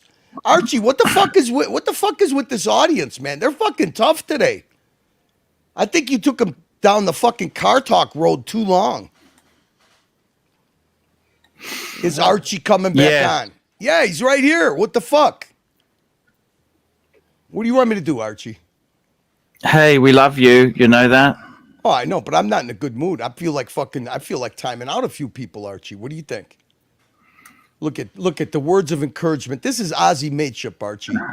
It doesn't get any better than Ozzy's like this. JD, doing a great job, Curly. Well, I don't need my ego stroked, but I also don't, a little bit of encouragement. You okay, Archie? Yeah, I'm okay. You sure? I'm okay. Yeah. It's okay. I'm fine. I am great. You know that? I wanted to tell you, Curly, it really We got a super chat. I got to grab this super chat. Let's grab this super chat. We got a super chat, and it's from JBIDX. $5. Mikey was the first at punter to come on the Archieverse for car talk. No, we had Ronnie Paul. We had car talk with Ronnie Paul. Oh, maybe Mikey was. I don't know. Ken Fresno, $2. Mike, tell us about Nikki's Chevys. Who's Nikki Chevys? We can't figure it out. I think it's cryptic. Nikki Chevys. Yeah, I can't figure that one out. Yeah, Mikey's he's got a buzz going. He's got a lot of chew in his bottom lip, and he's got a buzz going. He can't. It's too much. Too much. Can't think of that. I wouldn't say that. We were just playing your first appearance in a decade on the Archie Crappie Luxury show when you jumped on his show. I thought it was appropriate since he's celebrating his birthday. You never know that guy. I mean, he might not make his next one. Who knows? So I thought it was a big deal it was a big deal when you jumped on his show, Arch. Remember that? Yeah, he didn't seem to think so, did he? I think he was he was taken aback, but you got to understand under the premises of he thought that me and Lux were trolling him by having you jump on there, but I mean you did offer him a job if you remember. Yeah, he was very difficult to placate, but you know what I mean? Yeah, and I thought you were pretty sincere about going on there, and he was bothered by that. Remember, you read his message that he sent you in private on the main show, and you called him a stalker. I thought you went on there with sincere. Actually, that was Mark Goldberg said he was a stalker. I didn't say that. Okay. I don't remember. I tried to jump on his show today to wish him a happy birthday. At least he unbanned me from the chat, but he seems to think that we need to work things out. I don't. You think it's good to work things out with me? What does that even mean, Archie? Do you know? Can you tell me what that means in adult language? What does it mean to work things out on YouTube? I'm not quite sure. What do you think? Me neither. I don't know, Archie. You got to figure out what it insinuates. You've been around a lot longer than I have. I mean, remember when you jumped on his show, he thought you were AI Archie or something. He thought it was He's nuts. The guy is nuts, isn't he? Is he? Well, you know what, Archie? I mean, I think you might have missed it, but he did come in the chat and give his condolences about your son. So at least he. Yeah, that's not bad, is it? Yeah, that's okay. No. That's okay. I think he has more of a problem with people that surround you than with you yourself. Because you remember he tried to give you some sound advice about taking time off, and the people around you were too overbearing on you and stuff. But see, the thing is, you did take time off. You went to Hong Kong. That was a fucking disaster. Why do you say it was a disaster, Curly? Well, you kind of spent fucking 2 weeks in a dorm room. I mean, you were driving Bear crazy. You were driving anybody that was on the panel crazy with you. I mean, we always figure if you're going to go to another country instead of your studio and stream. Yeah, maybe get out there. Yeah, that was fun. That Archie, that day where you went out, just took a walk around, and while you were Gonzo streaming, you ate 7 barbecued skewers. I thought that was pretty good. Oh, Jesus. I regretted that afterwards. I wasn't feeling well. I figured you would. Jesus Christ. There's a reason you should be careful with your street food. You understand that? Well, I mean, you always, when you're eating street food, always go for the overburnt ones because it's killed off all the nasties. Well, it looked, you know what, Archie? It looked good, but, you tend to overindulge. Fast consumption of any kind of street food is probably not a very recommended thing to do.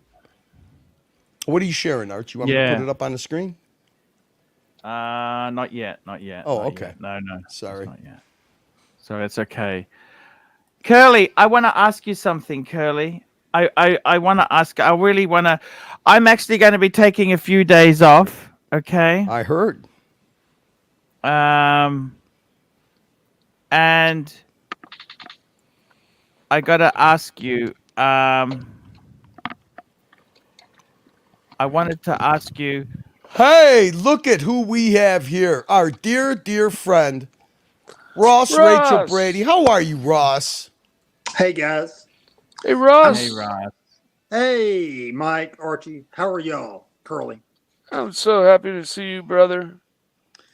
Thank you, Mike. Thank you, thank you. Me too. Me too. You're a good man. Thank you. Thank you, Mike. I try. I certainly try. It's all anybody can do, man. Yeah, that's true. That's very, very true. So Archie, I really haven't got a chance to talk to you, but I just wanted to send my condolences and my prayers to you Sure. about your son. I am so very sorry. Yeah. Yeah, no, that's how it goes, I'm afraid. That is how it goes, I'm sorry to say. It's yeah, no, thank you. Thank you there, Ross. You're welcome. Life is very short. Life is very short. I agree. Ross had some very nice. I know you were under a lot of stuff was going on, but Ross had sent a super chat with some very sweet words of condolences that night, Archie, when you announced. Actually, I remember reading them. Yes. Yeah. Yes. Yeah. Yeah. Thank you so much, Ross. It's a very tough one. I got to tell you, man. It's a tough one. I'll tell you honestly. The death was confirmed GBH, toxic levels of GHB. GH. I think that's Oh, some sort of. It's not fentanyl. It's It's something a bit that of somebody makes, Archie. That's the date rape drug. Yeah, I'm not. Is it? Okay. Yes, it is. I don't know. I don't know. Okay, so basically, it gives you a feeling of euphoria, and unfortunately, like so many of these things here, it also can be toxic as well. You can have toxic levels, and unfortunately, that's what's happened here. So that is very sad. Very sad. It's very sad because he's a healthy boy. He should not have died. Nobody deserves to die like that. That's awful, awful way to go there, and very sad indeed. There, I can say that. Jesus, it's kind of many people said it could be this, could be that. I don't know, but they've done the. Someone said heroin. I said I'd never known him to do needles. I can tell you that. He's never. The other one did with other medications, but not this one. And he had a bit of Lyrica, but that wasn't toxic. I think he might have been prescribed that. Some Valium. There was, and the toxic thing that killed him was the GHB. They said that's toxic levels. So it's like if you drink a bottle of whiskey, that's toxic. If you drink a small nip of whiskey, well, it's whiskey's in your system, but it's not toxic levels. So obviously, if you drink 2 bottles of whiskey, it becomes toxic levels. So yeah, that's unfortunately how it goes there. So I don't know if it makes it any easier, Curly. What do you think? Does it make it any easier? Well, I suppose you know what it was, don't you? Is there a good thing to die of like that? I don't think there is, man. It's fucking terrible. No matter what, I don't think it's anything.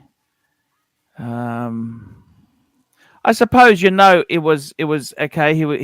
That drug killed him. I suppose. Look, it's I don't think there's a good. Is there a good drug to die from? I don't know, but it is what it is. I'm afraid it is what it is. But yeah, that's the way it goes. We got a super chat. We got a super chat from Patek Philippe, $5.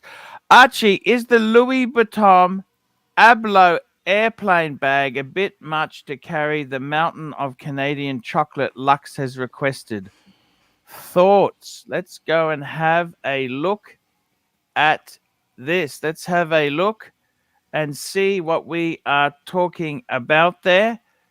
I got to tell you, I think the bi-turbo would have to be the worst car you could possibly give somebody. I thought they were fucking. I love this blue one. This blue one. I thought, look at that. I love the alloys. The whole look of that car, I thought, was beautiful. Maserati, but hey, what can you say there, guys? Louis Vuitton. We're going to have a look here. Let's have a look at some Louis. We'll look at some Louis. It's the Ablo bag. What is this? The Ablo bag. We're bringing it up. Oh, I can't find it.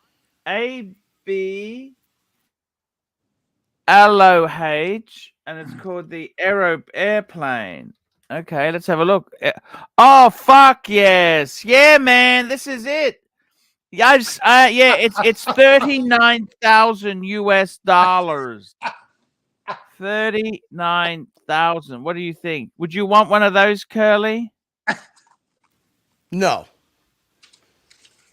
No, why is that, Curly? Why not? I stick to my wife is a big fan of Coach leather goods, and It's I like 50,000 Australian. yeah, I mean, Louis Vuitton, all that luxury brand shit does absolutely nothing for me. I like heavy duty quality, so we stick to Coach. And Coach I is also a great brand. I actually really like Coach. I also like Blancpain.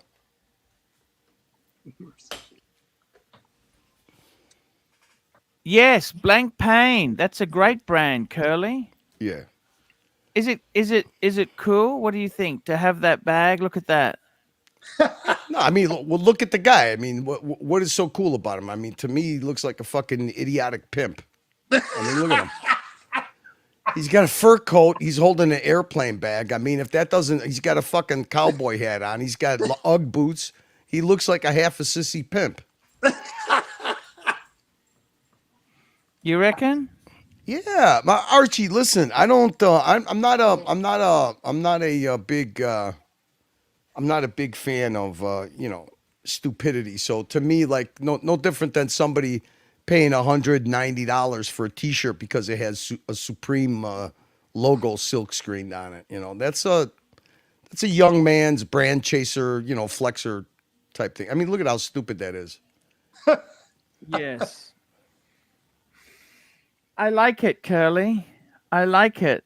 But Well, I don't know how would you even put it on the plane? How would you put it into the overhead compartment? I wouldn't be caught dead. I mean, you might as well walk around with a fucking Snoopy blanket and stick a fucking boo-boo in your mouth. Boo-boo. That's what you say to me. Hey, boo. Am I boo-boo?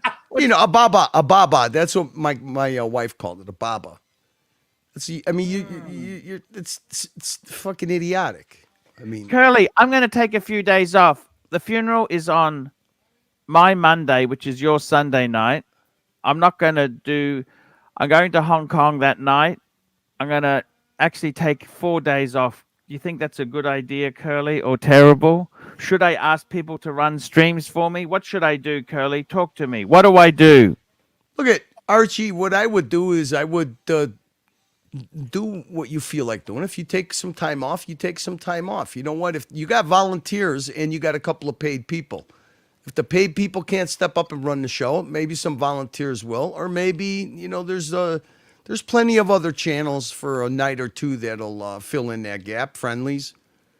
I wouldn't worry about it until it gets close to it. Talking about it now is like fucking. You might as well be throwing coins into a giant lake. Who gives a fuck? Yes. Who gives a fuck? Do what you got, Archie. Listen, your legacy supersedes taking a couple of days off. No, your audience is not going to go anywhere. Don't worry about it.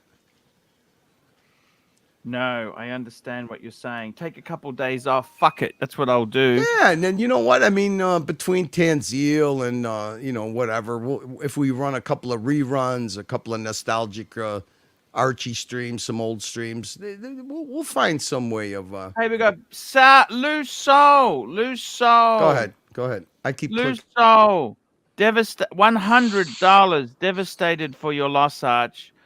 Sorry, this is the first time I've been able to catch you live. Been watching in the background. Thank you, Loose Soul. Fuck, it's terrible, Loose Soul. It is terrible. Absolutely terrible. And I don't know what to say, really. That's very generous. Let's make a banner for him. He's obviously show sponsor for tonight. Thank you, Luso. He's a great guy. Luso is a beautiful man. He's always cares for me. You know, that I met him when I was down in Melbourne. He's a lovely man. Where? When you went? Which time when you went to Melbourne? When you went down to bring the Maserati to Madman? No, before that. Before that, I'd met him I think I've met him a couple times.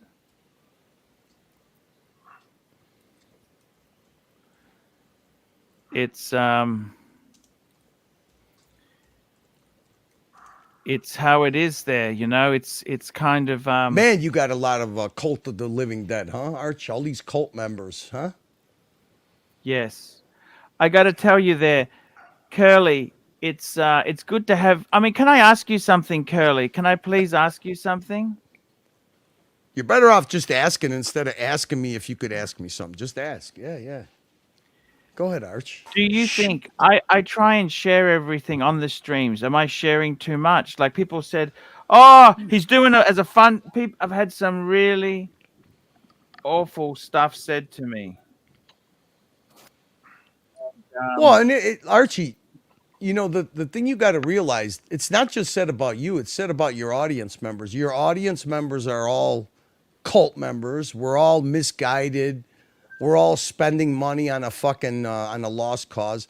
See, you got to understand something. There's only a handful of people that are like that. They don't understand camaraderie. They don't understand, you know, people being social. They don't understand that there's a group of us that are happy staying in the chat. There's another group that goes from the chat. They come on the panel and contribute. There's a group of us that like the super chat and donate to what we enjoy, which is our getaway, which is our little social club. Those people are fucking isolated, empty fucking holes. And I don't believe in ignoring them. I believe in fucking putting them on a pedestal and showing their true fucking hate. That's it. I'm not going to let some scumbag like that fucking, tamp down my enjoyment that I get with you, your punters. I mean, look, I said you're a cottage industry, Archie. You're a cottage industry. People take content that comes off of your platform. They develop their own channels. They develop their own narratives, and most of them are not full of fucking hate and spite. There's only a little handful of them, and I think they should be. I think a spotlight should be put on them, and they should be banished like the fucking scumbags that they are. They should be isolated like the loners and empty souls that they are. That's just the way I deal with it. I may be wrong. Some people think, hey, just ignore them, fuck them. You know, they're isolated losers, but I don't look at it that way. They're in your Archieverse, and most of the people in the Archieverse are good, kind, generous people. There's people that go and meet you in the real world and meet each other in the real world that if you weren't the nucleus of it, good or bad, they might have, critiques about you like they had in Thailand and Luxy and everything else. But the bottom line is, if you're not the center of it, the shit doesn't happen. So that's all, Archie. I wouldn't let a couple of people like that bother you. You know, you're going through a rough time. The right people are around you supporting you. And, they like to show their support by tuning in. Some of them like the super chat. Some of them like to put content out on your channel. Everybody's different, but the thing that always remains the same is it's all centered around you. And some people just can't get their heads wrapped around that. As far as Doc's report, he is the true narcissist, and he's projecting his empty, shallow, zero fucking life onto you. He's trying to. When he talks about you, Archie, he's talking about himself. He wishes that he had the people that love and support your platform. That's all. And I like making fun of it. I like triggering him. I like him. I like making him do things he hates doing, like, changing titles to his show, taking content down. I love driving that fucking old greasy fuck crazy, that animal, that cruelty to animal fuck. I love driving him crazy.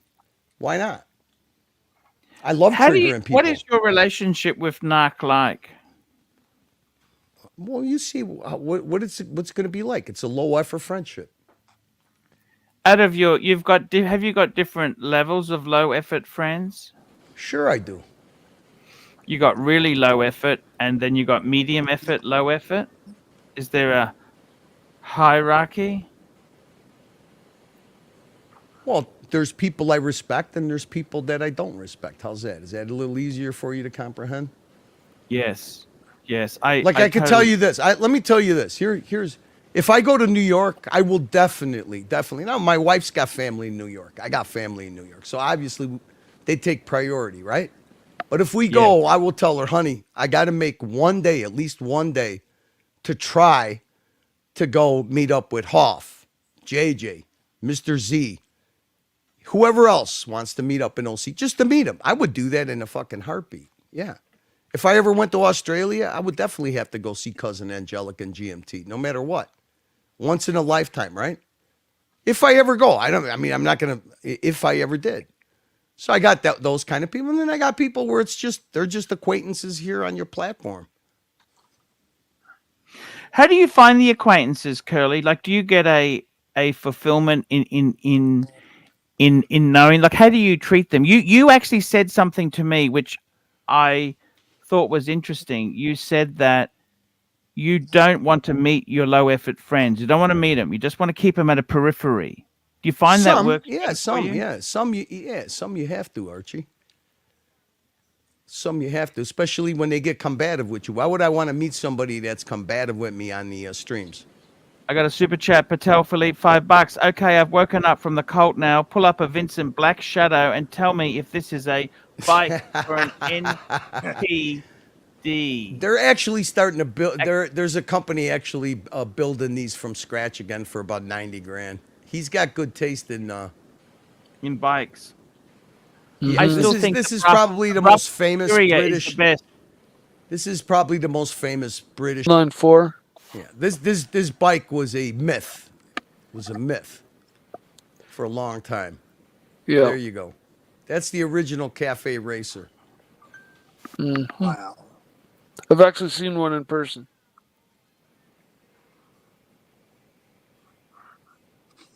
Amazing bikes. I mean, if you were to ride them nowadays, they'd be pieces of shit compared to what they build now. For, but I mean, for their time. Yeah, and for their time, they were the, Just 1 minute. Hello. Ooh, that's scary music. What is that music to? Isn't that music to, what the fuck was that? The Shining? Isn't that The Shining? Shining, yeah, I think so. Here's Johnny. Curly, Triumph a number of years back made a rotary, like Mobster rotary powered race bike. Oh, Tommy's got a Nutcracker, yeah. Oh, Nutcracker, there you go. But yeah, they ran it for a year, and then the engine was banned because the rotary, they took advantage of a loophole because the rotary makes so much more horsepower per cubic inch than a regular engine, and so these little rotary motors were just so outclassing. Look at this bike, Mike. You know what this bike reminds me of? Now, I've never ridden one. I've never actually seen one in person, a real Vincent Black Shadow. But you know what this reminds me of? Remember when Kawasaki came out with the KZ 700? Mm-hmm. And everybody put the Kerkar fucking header pipe on it, the 4-in-1? Yeah. That's what this thing reminds me of, man. Yeah, a little bit. It's got that kind of naked street bike look. You know, Street Fighter look. Jay Leno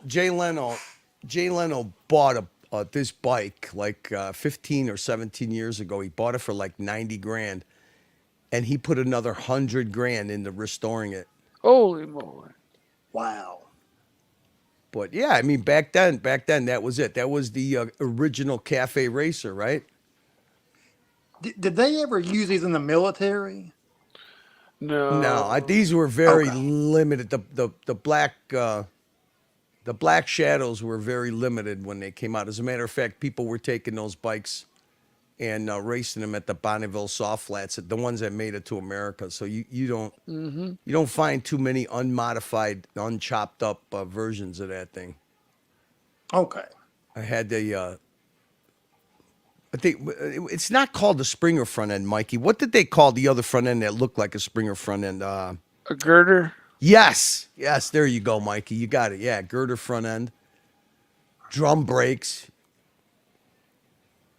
This thing wound out like a motherfucker too.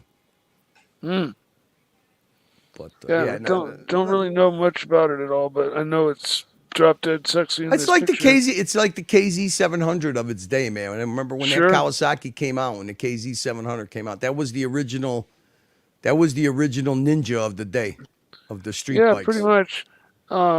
It kind of set the trend for the look. You know what the craziest bike I think I've ever fucking heard that sound wise? And in Japan, these things are like like the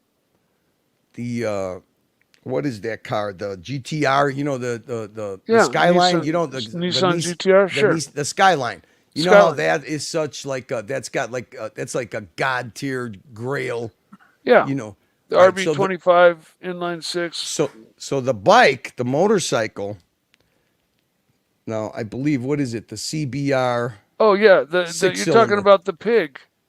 The inline six, the CBR 1000. Yeah. It's inline 6-cylinder, best sounding motorcycle ever made.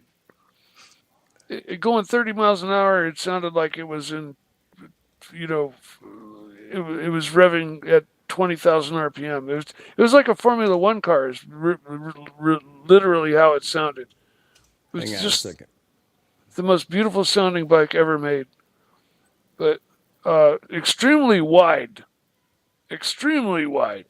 Now they had the like the street version of it, like a street touring one, and then they had, remember, the CBX? Oh yeah, that's the one I'm talking about, the CBX. That's the inline six street version. Let's get this off the screen. It looked just like the GPC 750 that you're talking about, but it looked like this thing was sick. Listen to this.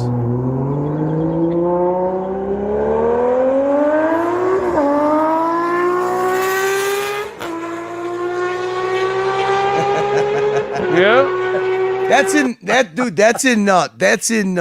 the middle of the North Woods. Yeah, it sounded like a Formula One car, man. Fucking awesome. Now let's see what they do in Japan. Here's a race one.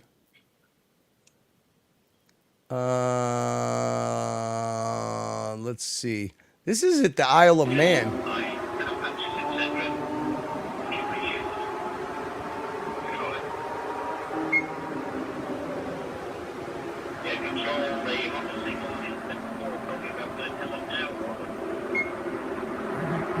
Listen to that noise. I love this.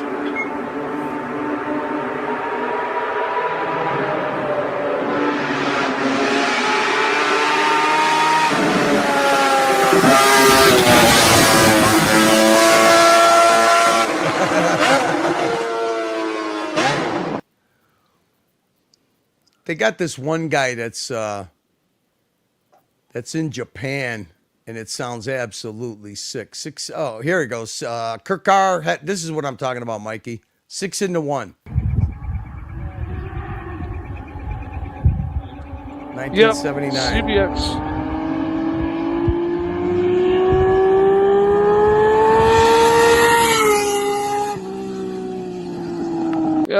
Anyway, It's how you one of the doing, best- I Archie? got to tell you something. You know what I want? I tell you, I really like those black BMWs. You know, those like an R85. That's what I really like. I think they are the most beautiful bikes. Now, I had a good friend of mine who actually died. That was my friend Bruce. He was a huge BMW kind of guy. He loved the Beamers, loved his Beamers. I love this sort of bike, an R65. Look at this R65. This is like a 19. These were classic. Look, these were saddlebag on the back. Look at this. This is a fucking bike. Look at that. Look at that. That's what I want. No fairings, just a. Look at that. That's a fucking classic BMW bike. Do you see what I'm saying, Curly? Yeah, classic in every way. And the reality is, did you know the BMW bike rider can be a bigger asshole as the BMW car driver? Did you know that, Curly?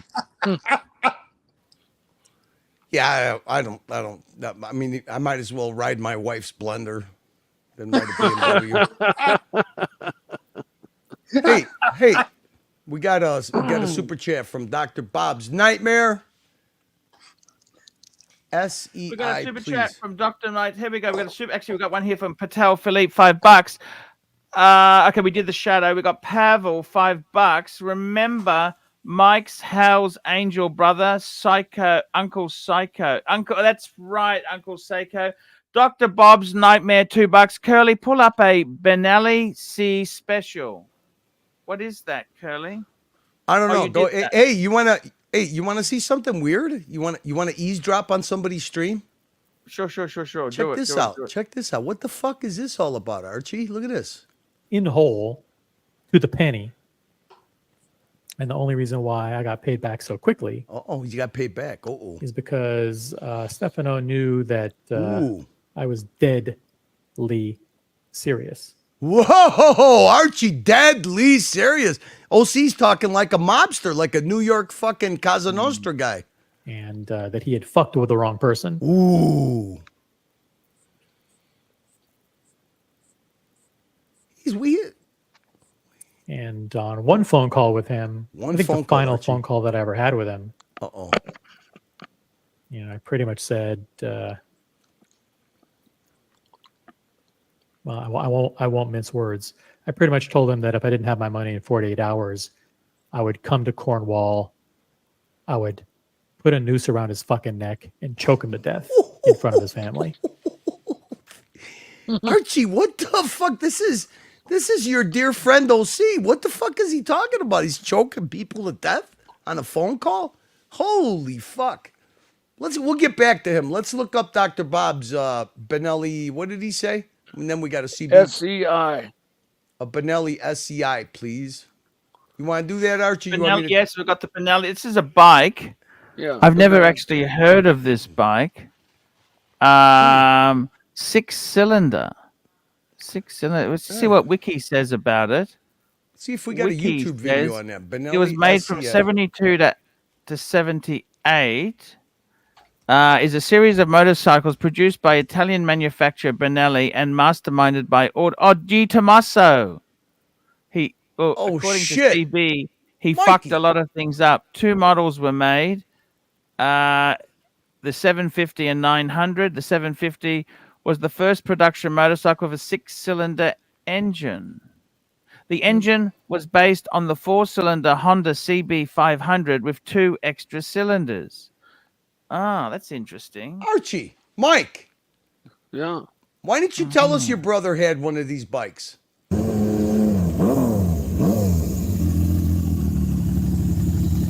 Is that Mike's brother, the psycho guy? Look at that. Yeah. That's the CBX. No, that's the Benelli. Oh, the Benelli? Oh, yeah, okay.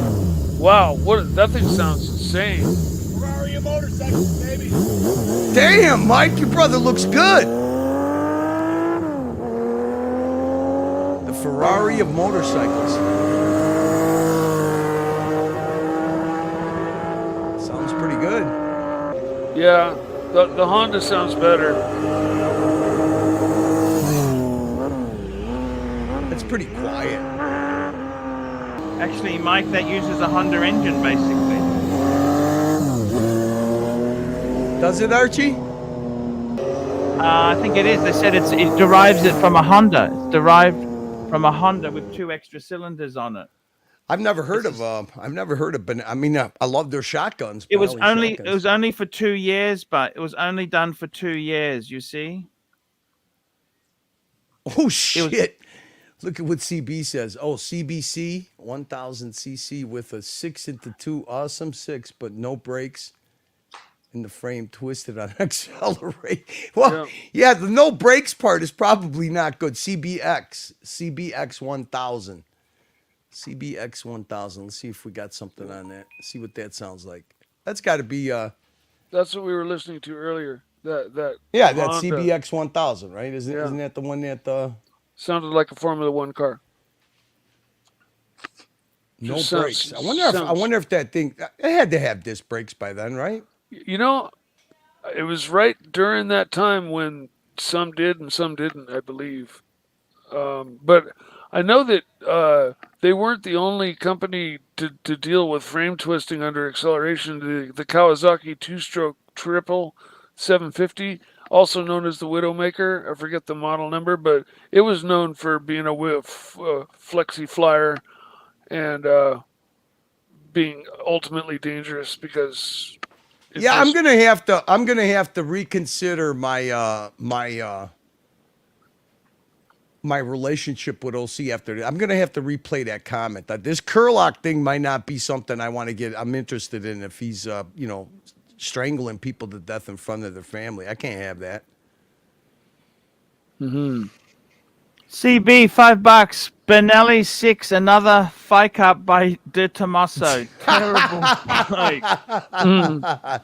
So what is that? Just a slap together kit bike then, CB, huh? Honda engine, Italian tins. I could just imagine. No, didn't they say it was based off of a Honda CB500 with 2 extra cylinders? So it's based off the Honda engine, but it wasn't. If it wasn't for Dr. Bob, I never heard of Benelli motorcycles. Benelli's been around. They've been around. You've heard of Benelli? Oh yeah. Thomas Burnett, £2. AC3. What is your modern classic Bordello watch? Oh, I actually tell you the modern classic is the Breguet because it's 2 timers. See, the problem with a lot of chronographs is they're very hard to read. Whereas this here, you've got the bezel. It's bidirectional bezel. And it's got the stopwatch. But where this is special is that it's not a split-second chrono. It actually, that other hand there, it measures the minutes. So you've got 2 timing situations. Now, where that is good in a Bordello is when you knock at the door, that's when you set the bezel. After you've had the shower, you then start the stopwatch because that's how you can double time. Does that make sense, Curly? I guess. I don't know. You don't want to be shortchanged on time in a Bordello. It needs to be waterproof. But you don't want to rent an Escort by the fucking hour or half hour. That's kind of cheap. You want to get them for the whole night, do whatever you want. I don't like to be rushed. See, I never had money like you, Curly. I do apologize. We got CB. CB is so the Breguet all around the hooker watch. Beautiful. Exactly, Curly. The all-round hooker watch. Yes, sir. Nothing wrong with that.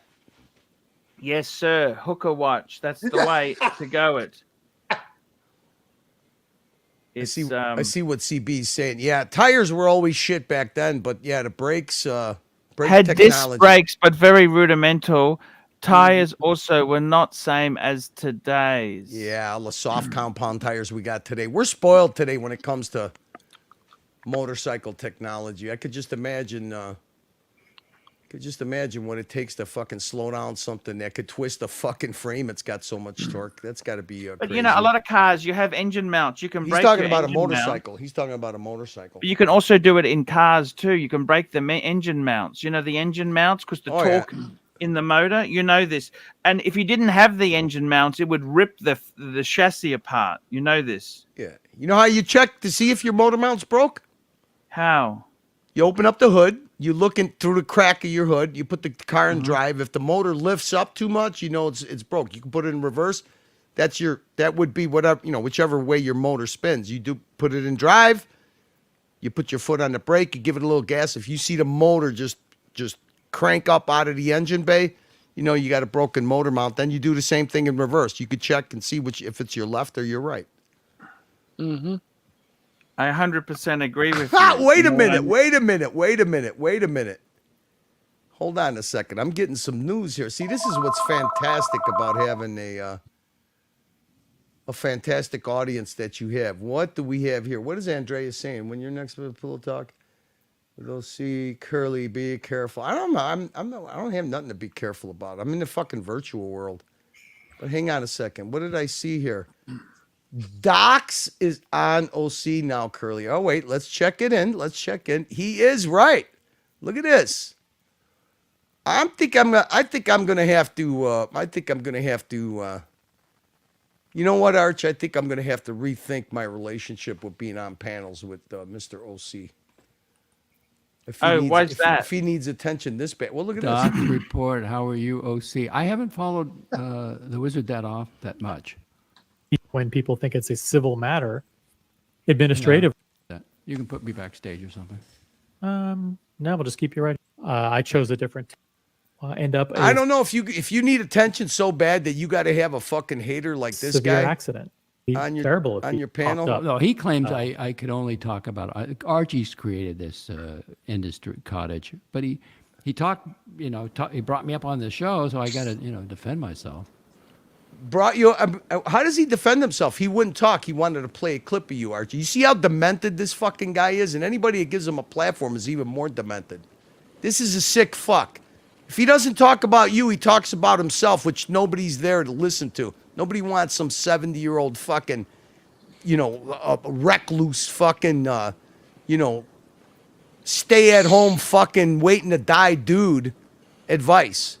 I stand behind my reporting. I only put Yeah, up clips he's a of what reporter. their leader says. I mean, he said In it. my estimation, and I've been watching your channel for a long time, I tend to view you as fair, impartial, independent, and Yeah, you know what? OC could go suck my dick. Yeah. Oh, do I have to be nice to OC anymore? What do you think, Arch? You don't have to be nice. Hey, Curly, you don't have to be nice or good to All right. anybody. Well, can't you know what? muzzle I you. had this nice for anybody to make a statement that man is fair and balanced when he calls your whole audience cult of the living dead. You're the dear leader and all this shit. Anybody that fucking supports that guy could go fuck himself. You know what? Fuck him. And I'll just say it now. I really appreciate the people from the colony. But if this guy's so desperate for the attention that he lets that hater on and calls him fair and balanced, he could go suck a dick. How's that? I'm done being fucking nice to this guy and being cordial. He's a fucking attention, fucking seeking little cunt, okay? And he's gonna go running back to Tim and fucking stick his tongue in Tim's ass the first chance that he gets. I'm done being used by this guy. Because I'm nice and I'm fucking cordial and I try to be fair. Anybody that could fucking say those words, that Doc's report is fair, okay? While he ignored complete and utter anti-Semitism coming from fucking Tim's channel, but the minute that fucking Archie said something in a rage to not even to Marcelo, he said it to Jock, and it was the fucking breaking news, and this guy's between that and the death of Archie's son. This fucking parasite makes fucking content out of it in between. He sprinkles in fucking his everyday fucking what? Going to the gym and waiting to die in a birdcage? Animal cruelty out the yin yang? Fuck that. And fuck anybody that supports him. By feeding him his narcissistic supplies, because that's what it is. Remember, this is the guy who banned this for not saying good morning to him first. He said good morning to the rancher, and he banned this. Fuck this guy. His whole audience is the Archieverse and fucking the fucking lemmings that go to his fucking channel because they got fucking what? Because nothing else is going on and listen to that guy's fucking lame ass shit while he fucking preached nothing but hate on the whole Archieverse audience. Fuck him and fuck anybody that calls him fucking fair. I feel better now, Arch. I don't. No more of this Curlock fucking, olive branch fucking bullshit. There you go. We got another super chat here. Let's have a look here. We got one from Patek Philippe. Pair, $2. Pair of watch and LV case for a Dino 308 GT. I got to tell you, pair of watch. Let me tell you this now. I would say here's a LV pilot case. Pilot case. Okay, I'm going to take this, right? Very nice. What does a pilot keep in his pilot case? He keeps some panties, spare panties. Yeah. Yeah. There we go. We got those in there. Yeah. All set to go. And what watch would he wear? This sort of guy, what would he wear? I tell you this now. He wears a gold Breguet. A gold Breguet rose gold type 21 pilot. Now, a Ferrari 308 GT4. Do you know what that is? Do you know what that is, Curly? Isn't that the Magnum PI car? No, I don't, Archie. I Sorry? gotta mute myself a second. Yeah, sure, that's okay. Do you know what that is, but I'm not sure. I'm not super up on Ferrari models. I think it's the 308. I think is like the Magnum PI car. It's real classic Ferrari look, and the GT4 may have been like a real hot version of it. But that's just my guessing. Can we pull it up? you betcha. We can call this baby up on the screen. Let's have a look, Curly. We want to have a look. You know why we want to have a look at this car? Because it's cool. That's what you want, is cool cars. They got to be cool. Mike, if the car's not cool, I don't want to get it. You understand? Somebody's correcting me. Dino. Mike, Dino. So maybe it's not the Magnum PI car. It's a Dino. So different. Yeah, it's kind of a little bit different. It's a Ferrari. Now, the truth is, they actually had a 308. That became the 328. That's where the confusion is with that number. Mike's almost right. This is the baritone. This is the baritone. I love these. They're called wedgies. I actually love them. Some people, they were a V8. They were a V8 Ferrari. They were a V8. I think they're amazing. They're wedge. I think they're one of the. I love them. I love them. They used to be really cheap. People didn't like them because it was a baritone, not a Pininfarina design. But Didn't they call this the California? Is this the California? No, okay. No. Different model. Different model. No, different. So where it gets tricky is the Ferrari Dino. They had a 246. That's the gecko sort of one. You see what I mean? That's kind of these are very, very valuable. These were a V6. And then what happened was Ferrari went after this model here. They had the 308. That was a V8. And they were basically a very, how do I put it? They were very, very cool. They're a cool car. They're cool.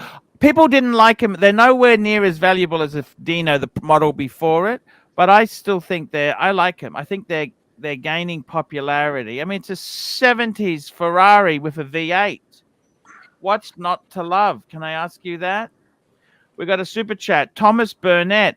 Out of the chronos you've had, Man on the Moon, Navitimer, Maserati Daytona, Zenith Open Heart, Bregster JLC, which have you honestly enjoyed the most? actually, that's a good question. I would have to say the Zenith Open Heart. That's what I was going to say. Yeah, I've enjoyed that. I liked the Daytona. The problem with the Daytona is that it had screw-in pushers, so you had to unscrew them to do the timing.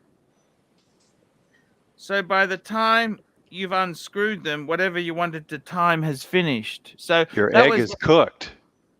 Yeah, you know what I mean? Hey, Doc. Archie, I'm going to bounce. We got an after show planned in 20 minutes after your show. Hey, that's so exactly. we could keep the content going, okay? How's it going there, Curly? Thank you, man. I really do appreciate everything you do. Yeah. Before you leave, I posted a YouTube video because you guys were talking motorcycles. Yeah. And this is an A10 Renault race car that has a lot to do with a Kawasaki. You might enjoy at least a minute or so of the video. Oh, okay. Let me copy that. Is that like the like those Morgans, those AC Morgans that have Harley motors in them or something? Like a car that has a bike motor in it? You got it. Cool. Hey, you know what? I sent them. Tan, I sent you a message. I'll see you guys. And then Archie, don't worry about it. If you're gonna take some time off, we'll talk and we'll see what we could do to fill the void. Whether it's a nostalgic rerun or we'll have a park bench. We'll do something. Don't worry about it. Thank I'll you. talk to you later. Thanks, Curly. I also got to say a big thank you to CB for the bike talk. You put these bikes on paper, sounded like dream bikes, but you, CB, gave us the truth and told us sometimes don't wish too hard or your dream could come true. And you told us some of them were garbage. And Archie, have you ever heard of the Fiat Abarth? Yes, I have. That's a special division. Yes, that's like the M version for Fiat. Yes, I know that. Yes, go on. Rear engine. There were some that they put the motorcycle engines in. They were a real small car. Yes, yes, like the Fiat 500. Yeah, exactly. And just out of interest, just to answer Thomas Burnett, which is the most beautiful chronograph out of all the chronographs I've ever owned? Don't say it. Out of all the chronographs, I think the most beautiful. Don't say it. Would be the Gold Breguet. Oh.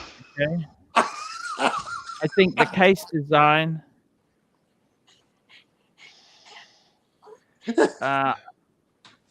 I think the case design is absolutely spectacular. I like the coin edging. I like the numerals. I like everything about it. In my opinion, is perfect.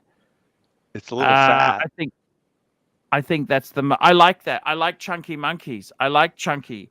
I never wanted super thin. You know, super thin, model thin is good. It's sexy, but so you didn't like it thin like it was in the 50s, early 60s. You like the way it is now. I think chunky monkey. I actually think it's perfect. I'm just telling you. Asking me. Sorry. It is flawed. Yes, of course it's flawed. But I think it's the most beautiful looking aesthetically. Out of all the chronographs I've had, I love the Maserati. The only problem with the Maserati is I don't have it anymore. Okay. This one is gorgeous. Yes. So the blue was amazing. That's the best dial I've ever had. The best dial.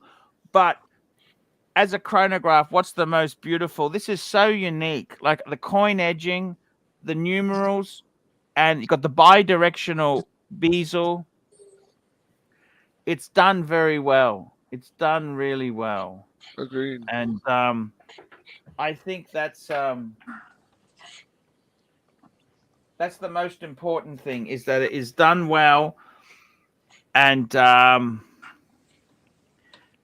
I think the font, the color, the hands, and by the way, it's green and blue loom. The hands are blue.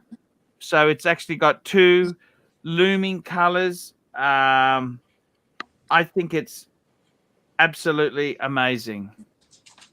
I think that's the most beautiful out of all the chronographs I've ever had. And it took me a while to say that because I've had some amazing chronographs. I really loved Admiral Mentions. I tell you, I had the Navi Timer. That was such a fucking beautiful chronograph to have. I think that was beautiful. I think I had the Steve McQueen, the caliber. That was a beautiful, really big. That's a big chunky chronograph as well. Beautiful. We got another super chat. CB, $5. Breguet as design is super, but movement is so. Yeah, I'd agree with that there. Yeah. I think the design, purely aesthetics, is it's gorgeous. Just it's very unique. Yes, it's big, and you said it was a bit oversized. Yeah, you're right, but I don't think that detracts from it because it is a 42 mil watch. It is a chunky look.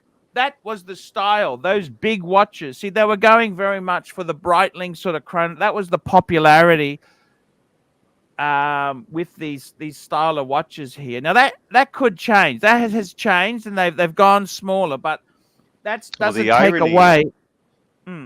The irony is that the Breitling Type 20, same size, 42, or actually I think it's 41. But in any case, it's got a thinner design, more akin to the 1950s, before everybody started getting heavy.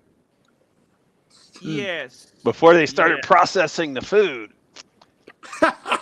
Welcome back, Ross. Yeah. Hey, Doc, how are you, my friend? I'm good, man. How are you? I'm good.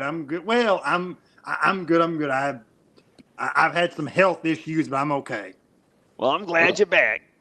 Thank you so much, sir. Yeah. It's good to see you, Ross. Thank you, Mike. I greatly appreciate it. Yeah. I just I've been taking a break and everything, but I made a video on I have a kind of like a YouTube channel, but like I just make videos every once in a while. I was playing with my dog Izzy a couple weeks ago, and I stepped in a hole in my backyard.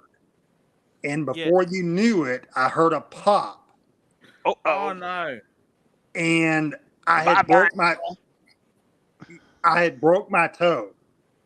Oh no. Yes. Which toe? My right toe. I mean, the big toe or the little toe? The big one.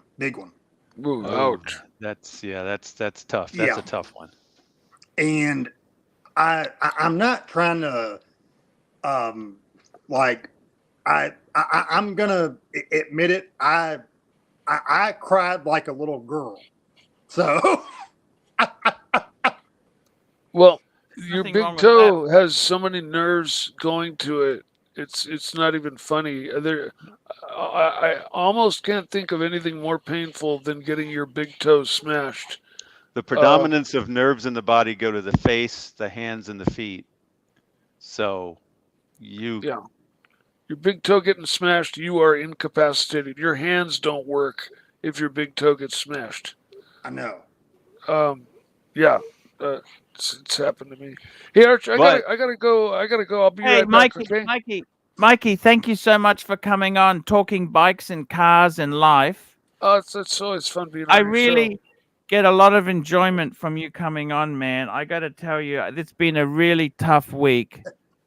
And today was actually really tough because I had the coroner rang me during the show and I had some difficult things there. But Mike, I really got a lot of fun having you on and chatting bikes, and especially CB. I love the way CB was telling us these Italian dreams are fucking dogs. They're dogs. We got a super chat. Patek Philippe, $2.80. Thoughts on the 5296G sector dial? You know what, Patel? I fucking love it, but I prefer the non-sector. Personally, I prefer the non-sector. I like the sector dial. I prefer non-sector. It just the problem with the sector dial, it reminds me of a Jaeger-LeCoultre Master Control, and I don't know. That's just my thinking. We got Patek Philippe, $2.80. Pull up comments from Perry TV. Thanks, Perry TV. I've never heard of that. What did Perry TV say? Let's have a look. Perry TV. Oh, thank you. Perry TV, a donation has been made through our family charitable trust in your son's name. Hey, Perry That's very TV, generous. that's fantastic, man. If you that's beautiful, man. I really appreciate it.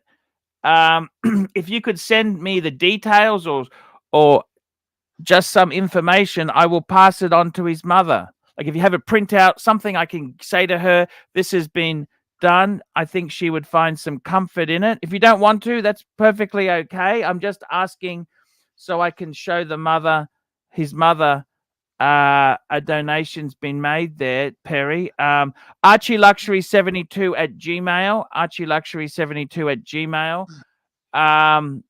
That is very kind and you know, I hope it helps there. That's a very kind thing to do. We really do. You know what I realize when you say ArchieLuxury72@gmail? Yes, It means that somebody else before you already took ArchieLuxury@gmail. That's amazing.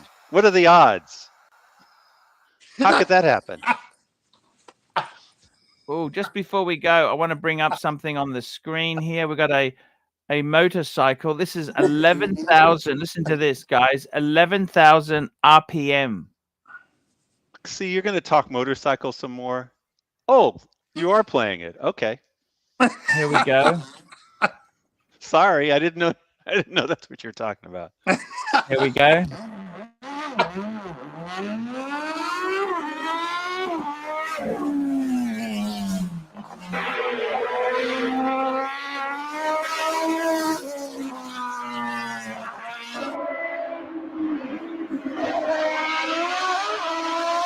Look how it went airborne.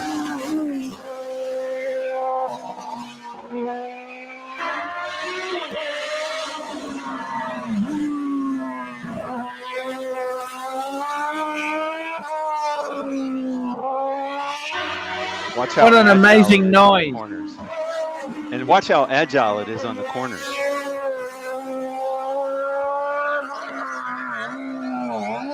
Here you go.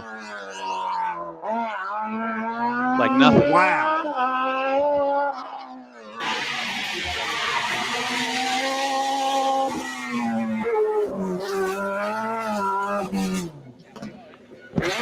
Look at that. Wow.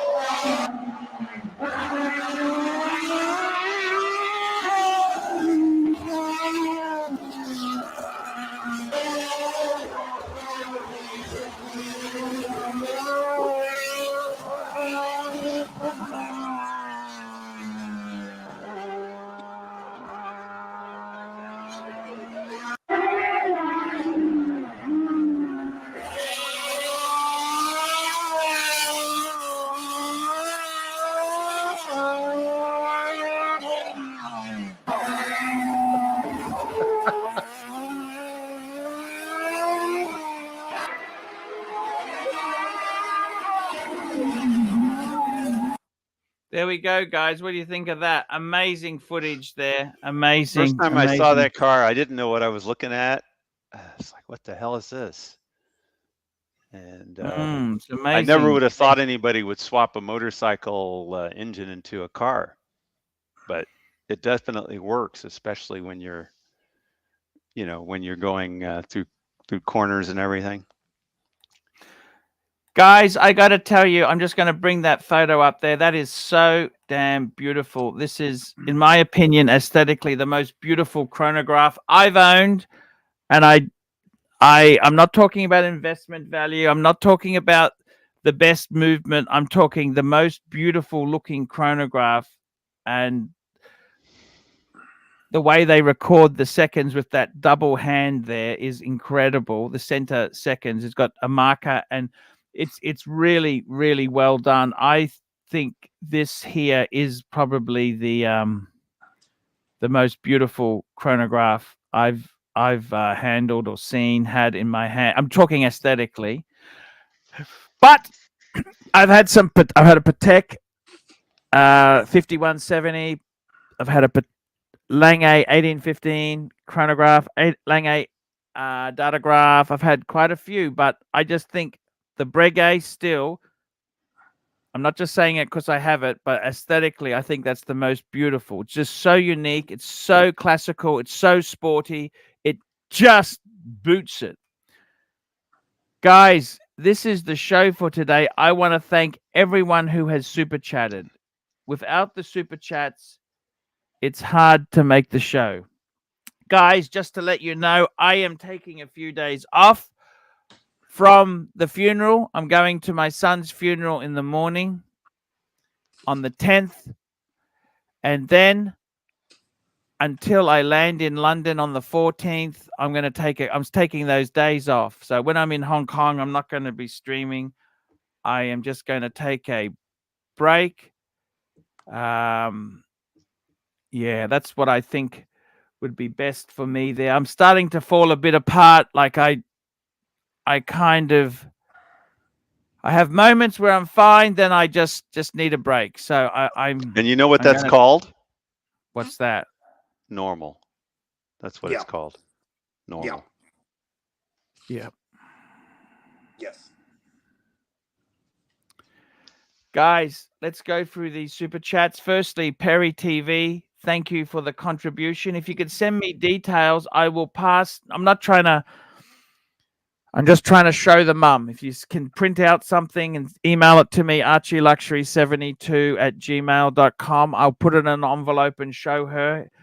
She might get some happiness out of that. That's the only reason I'm asking you for that.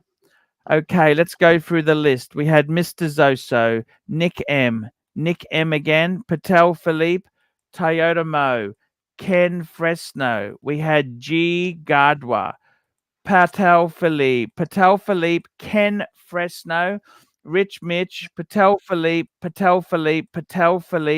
Nick M, Patel Philippe, Joel Brown, Yankee Doodle, Little Dave, Patel Philippe, Toyota Mo, Patel Philippe, CB, Dr. Bob's Nightmare, Patel Philippe, CB, GB, CB, JBIDX, Ken Fresno, Patel Philippe, Loose Soul, Super Chat Supreme of the Night. Thank you, Loose Soul.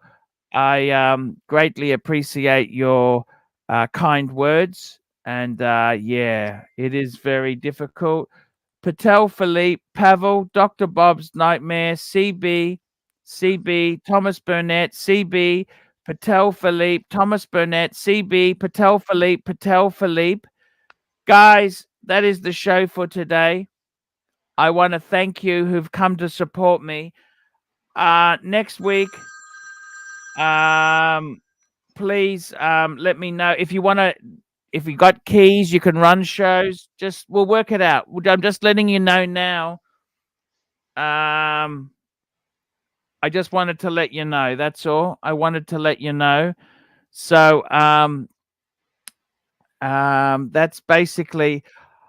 I just wanted to put this thing of beauty on the screen. The Breguet, I tell you honestly, it's not the best movement. It's a good move. It's a high-end heroic, but it's just the design of it is spectacular. That's what I really love with this watch. It's just the design. Doc, you love Type 20s. What do you think of the Breguet Type 21 there? Please tell me. You don't have to like. I prefer the Breguet Type 20s from the 1950s and early 1960 that had a thinner bezel to it and a slightly smaller size. But I've only got a 7-inch wrist, so that's part of it. You've got a bigger wrist. I think the 42, it is a chunky monkey. Chunky monkey. Yeah. I think the proportions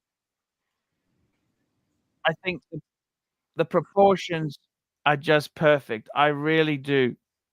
Well, I love- really enjoy my Breitling Type 20, and it has similar proportions in terms of overall The size. funny thing is, Doc, can I say this to you? Sure. I hope you don't The make me funny- mad, though. The funny thing is that with this Breguet itself, what I really do like about it is the fact it's got Lamania movement. It's because it's in solid gold. Let me tell you this: because it's solid gold, the bigger Yes. and chunkier. That's actually very expensive to do. They haven't taken shortcuts. It's expensive. It's expensive to do that. So when it's a chunky monkey and in solid gold, Sure, precious metal. Big monkey. Precious I metal. think that really makes it pop. You know what I'm saying? I think it makes it pop. So, Well, it's a guys, nice looking watch, and I'm not saying it isn't. You know, no, I'm no, just saying no. I prefer the understand. earlier version. No. Hey, Doc. I think in gold, chunkier and big is just obnoxious and pooh.